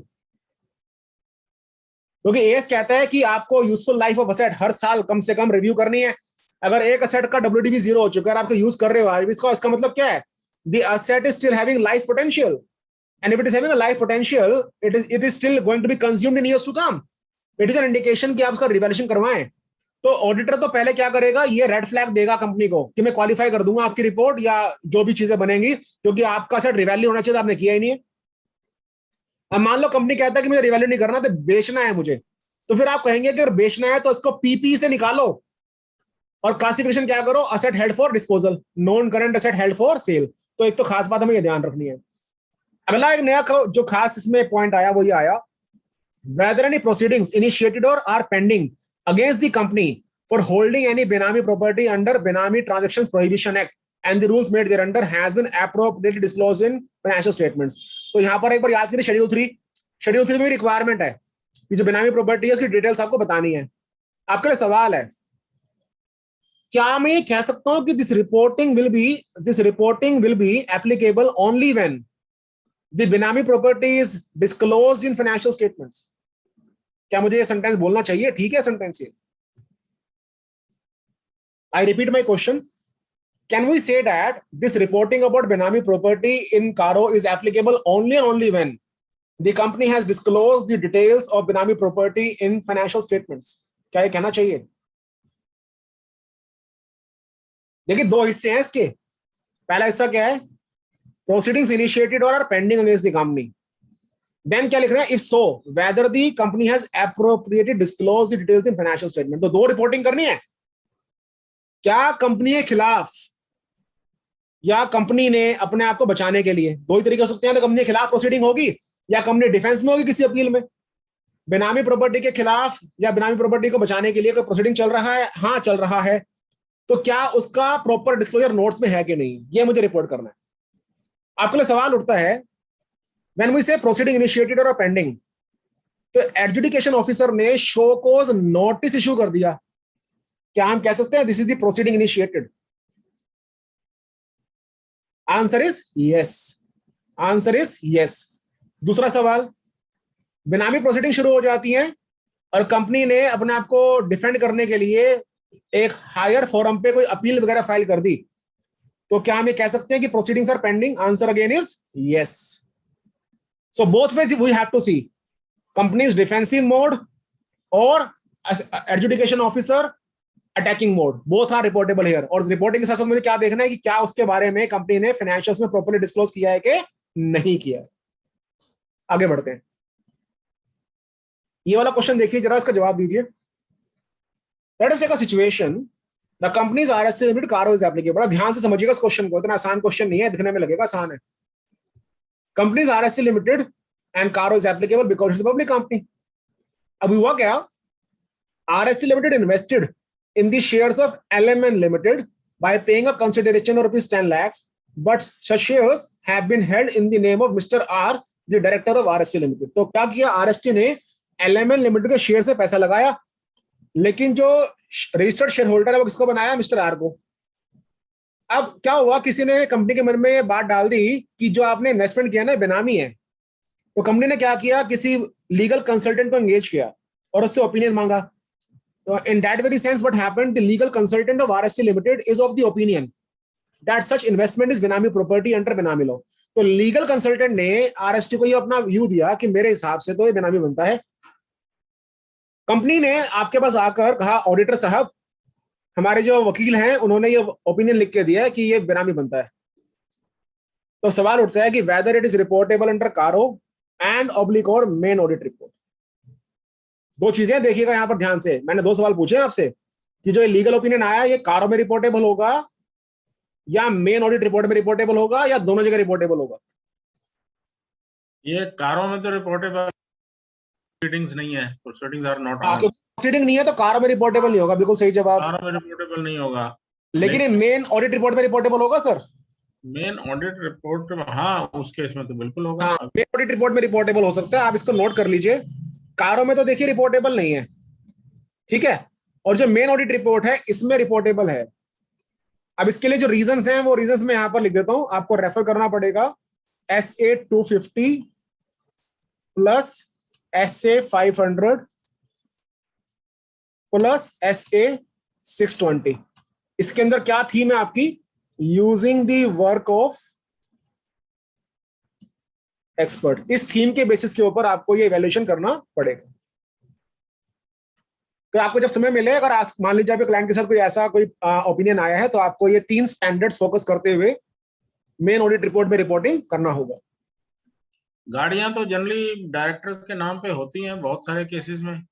हाँ, लेकिन वो जो गाड़ी उनके नाम में होती है उसके लिए हमें इवैल्यूएट करना है सर कि वो जो गाड़ी उनके नाम में है बेनामी है कि नहीं है. Because what we need to understand, whatever is given to director is a perk, and जहां तक मैं समझता हूं बेनामी लोगों को वो बेनामी में कवर नहीं किया जाएगा. बिकॉज वो जो गाड़ी दी गई है in the capacity of employment दी गई है। आगे देखिए, इन्वेंट्रीज को लेकर बहुत ज्यादा चेंज नहीं है, एक जो मेजर चेंज है वो आपके ये 1, 2 और 3 पॉइंट्स में आता है। अदर ये चेंज मेजर होते हुए भी मेजर मैं कहूंगा है नहीं, क्योंकि शेड्यूल 3 में काफी हद तक कैप्चर हो जाता है। शुरू करते हैं यहां से, सॉरी यहां से। Auditors have to report whether during any point of time during the year the company has been sanctioned working capital limits in excess of rupees 5 crores in aggregate from banks or financial institutions on the basis of security of current assets। पहले तो आप एक note कर लीजिए, यही same चीज की disclosure आपके शेड्यूल 3 में भी है। फर्क क्या आ रहा है, शेड्यूल 3 के अंदर ये 5 करोड़ का थ्रेशोल्ड नहीं है, बट कारो में 5 करोड़ का थ्रेशोल्ड है। दूसरा, whether the quarterly returns or statements filed by the company with such banks or financial institutions are in agreement with the books of accounts of the company, if not give details। क्या कहा गया है कि जो quarterly statements या returns आप submit करते हो बैंक को, क्या वो जो इंफॉर्मेशन उसके अंदर है whether it is matching or not with the books of accounts or not। अब देखिए समझने वाली चीज है, बैंक को जो इंफॉर्मेशन सबमिट की उसकी कॉपी या तो मुझे बैंक से मांगनी पड़ेगी या क्लाइंट से मांगनी पड़ेगी। तो क्लाइंट ने आपको मान लीजिए कॉपी लाकर दे दी और क्लाइंट ने आपसे कहा कि यही वाली कॉपी ने बैंक को सबमिट की है। Please understand, you can not rely upon the client like that. आपको बैंक से कंफर्मेशन लेना होगा, कंफर्मेशन मिलेगा नहीं मिलेगा वो दूसरा विषय वस्तु हो सकता है हमारी डिस्कशन का, बट आपके नोट कर लो, as per SA 505, SA 505 external confirmation, आप बैंक को इन योर कैपेसिटी या स्टैट्यूटरी ऑडिटर कम्युनिकेट करोगे और उनसे रिक्वेस्ट करोगे कि जो स्टेटमेंट कंपनी ने आपको सबमिट किया है उसकी मुझे कॉपी दें, या फिर कंफर्म कर दें कि यही इंफॉर्मेशन सबमिट की है। वो आपकी चॉइस है कि कैसे करना। या तो आप उनसे कहें कॉपी सबमिट कर दो, या आप उनसे ये कहें बैंक से कि ये इंफॉर्मेशन कंफर्म कर दीजिए कि क्या आपको यही सबमिट की गई थी। Now there could be a challenge scenario, banks may not reply and in that very case you may not be able to confirm whether the client is reliable or not। Very simple, in that very case, in Caro, this very paragraph, you have to report that we were not able to confirm this thing because no correspondence was replied by the bank। Matter over। और जो भी facts हो उसके हिसाब से तो आप note कर लो, इसकी जो गाइडेंस आपको मिलेगी वो गाइडेंस आपको गाइडेंस नोट में कम मिलेगी, गाइडेंस मिलेगी आपको SA 505 में। वहां पर आपको ये भी हेल्प मिल जाएगा कि अगर सामने वाला पार्टी रिस्पॉन्ड नहीं करता कंफर्मेशन को लेकर या बैलेंसेस को लेकर, तो मुझे ऑडिट रिपोर्ट में कैसे डील करना है। मैंने एग्जांपल दे दिया कि यहां पर आपको पार्शियल डिस्क्लेमर देना पड़ेगा that we are unable to comment. Having said that, this is something good point. पहले वर्ड ना मटेरियल यूज होता था, लेकिन अब मटेरियल को डिलीट करके मटेरियलिटी थ्रेशोल्ड दे दिया। काफी लोगों में गलतफहमी गलतफहमी ये है कि यही वाला वर्ड मटेरियल डिस्क्रिपेंसी PPE में भी यूज हुआ है, और यही वाले वर्ड्स मटेरियल डिस्क्रिपेंसी इन्वेंटरी में भी यूज होते थे। तो यहां ध्यान देने वाली बात है कि मटेरियल वर्ड का डिलीशन केवल और केवल इन्वेंटरी से हुआ है, PPE से कोई डिलीशन नहीं हुआ। और थ्रेशोल्ड क्या यहां पर आया, 10% और मोर। एक बार पैराग्राफ पढ़ते हैं। Auditors have to report discrepancies in inventories of 10% or more in aggregate for each class of inventory। यहां तो रुकते हैं एक बार। in aggregate for each class of inventory। Class क्या हो सकता है मेरा, रॉ मटेरियल, फिनिश्ड गुड्स, तो ये तो क्लास हो गया। और मुझे टोटलिटी में निकालना है। इसका मतलब क्या हुआ, मेरे 4 गोडाउन हैं, 4 गोडाउन में रखा है रॉ मटेरियल, तो मुझे गोडाउन वाइज नहीं निकालना डिस्क्रिपेंसी, मुझे टोटलिटी में निकालना है रॉ मटेरियल के अंदर डिस्क्रिपेंसी है कि नहीं है। फर्दर क्या कहा गया, if so whether these are properly dealt in books or not। तो बुक्स में इसकी काउंटिंग ठीक से हुई है कि नहीं। देखिए वर्ड्स क्या लिखे हैं, बुक्स, ध्यान दीजिएगा। By virtue of section number 2, आप नोट करना चाहें तो कर लीजिए, by virtue of section number 2 clause number 12, books will include stock registers as well as books of accounts. अब आपके लिए सवाल है, छोटा सा सवाल लेते हैं समझने के लिए। क्लाइंट ने आपसे कहा कि मेरा स्टॉक रजिस्टर बताता है कि गोडाउन के अंदर 1000 kg का माल रखा हुआ है। आपने कहा बहुत अच्छी बात है। आपने इसको फिजिकली वेरीफाई करने के लिए अपना स्टाफ को भेजा, और स्टाफ ने जब काउंटिंग किया तो पता चला कि गोडाउन के अंदर केवल 800 kg माल रखा हुआ था। तो पहले तो मुझे ये बताइएगा, एक एक करके सवाल लेते हैं। स्टॉक रजिस्टर कहता है कि 1000 किलो माल है, फिजिकल काउंटिंग कहता है कि 800 किलो माल है। क्या ये डिस्क्रिपेंसी है? Answer is yes. कितना डिस्क्रिपेंसी है? 200 kg। अब दूसरा सवाल, अगर आप ये कहते हैं कि डिस्क्रिपेंसी है, तो क्या ये मटेरियल डिस्क्रिपेंसी है? आंसर इज यस, क्योंकि यहाँ पर जो थ्रेशोल्ड है वो 10% ज्यादा आ रहा है, 20% आ गया ना मेरे एग्जाम्पल में। तो अब जो ये डिस्क्रिपेंसी आया 20% का, इसको मैंने रिपोर्ट करना है कारों के अंदर कि whether these are properly dealt और नॉट एंड सो ऑन। तो मुझे ये बताएं, जो कारों में रिपोर्टिंग होगी, क्या वो केवल 200 किलो की होगी या 200 किलो गुना कॉस्ट होगी? I mean I need to quote the value और नॉट, और मियरली द क्वांटिटी? वैल्यू भी होगी, वैल्यू भी होगी। जो ये वर्ड लिखा है ना, प्रॉपर्ली डेल्ट इन बुक्स, इसका मतलब क्या हुआ कि you have to consider both quantity as well as value. तो ये जो मोटी मोटी चीजें हमें ध्यान रखनी है। और मुझे आप एक बात बताइएगा, what is that auditing standard which deals with physical verification of inventory? कोई ऑडिटिंग स्टैंडर्ड है हमारे पास ऐसा?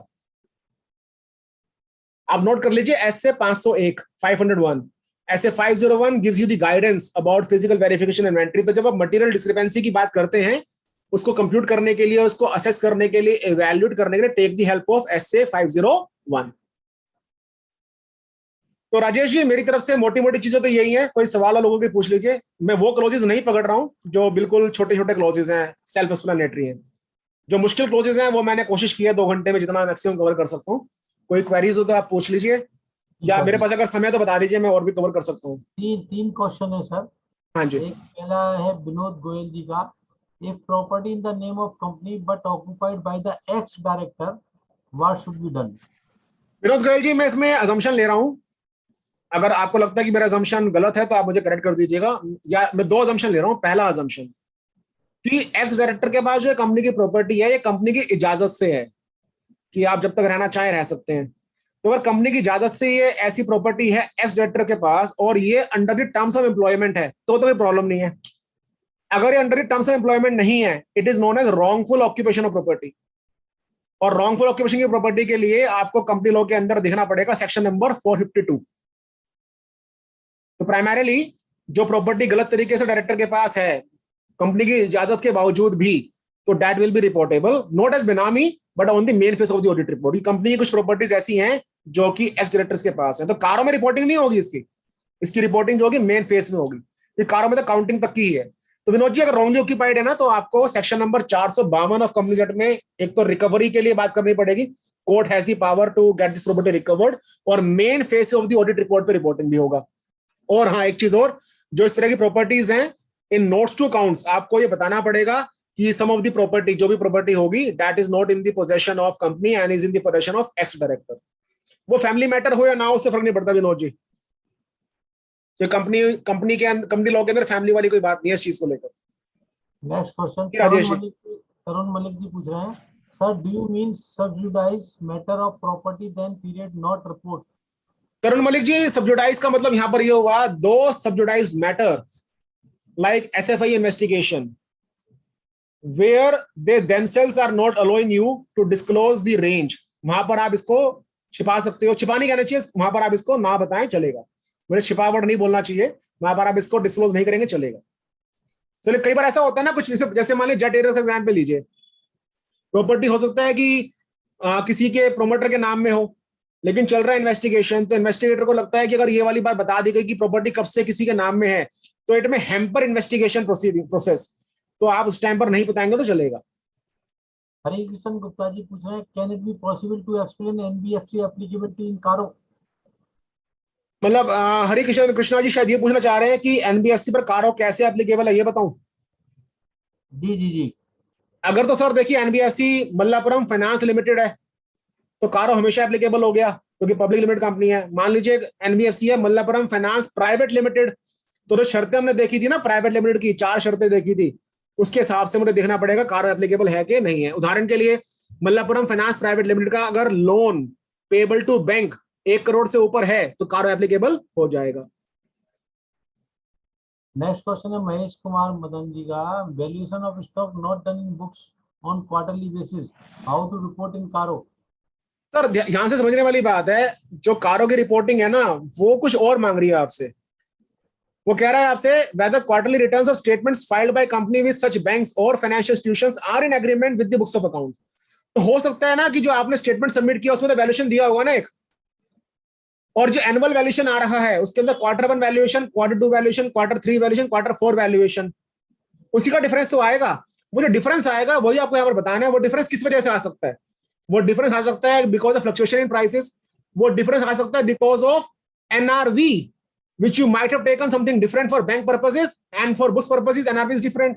हो सकता है कि आपने जो बैंक को सबमिट किया स्टॉक स्टेटमेंट, उसमें जो सेलिंग प्राइस है वो थोड़ा अग्रेसिव ले लिया, बट जो हमारा बुक्स ऑफ अकाउंट्स है वो चलता है कंजर्वेटिज्म पे के ऊपर, तो डिफरेंस आ सकता है, कोई बड़ी बात नहीं है, बट आपको एक्सप्लेन करना पड़ेगा कि डिफरेंस इस वजह से है।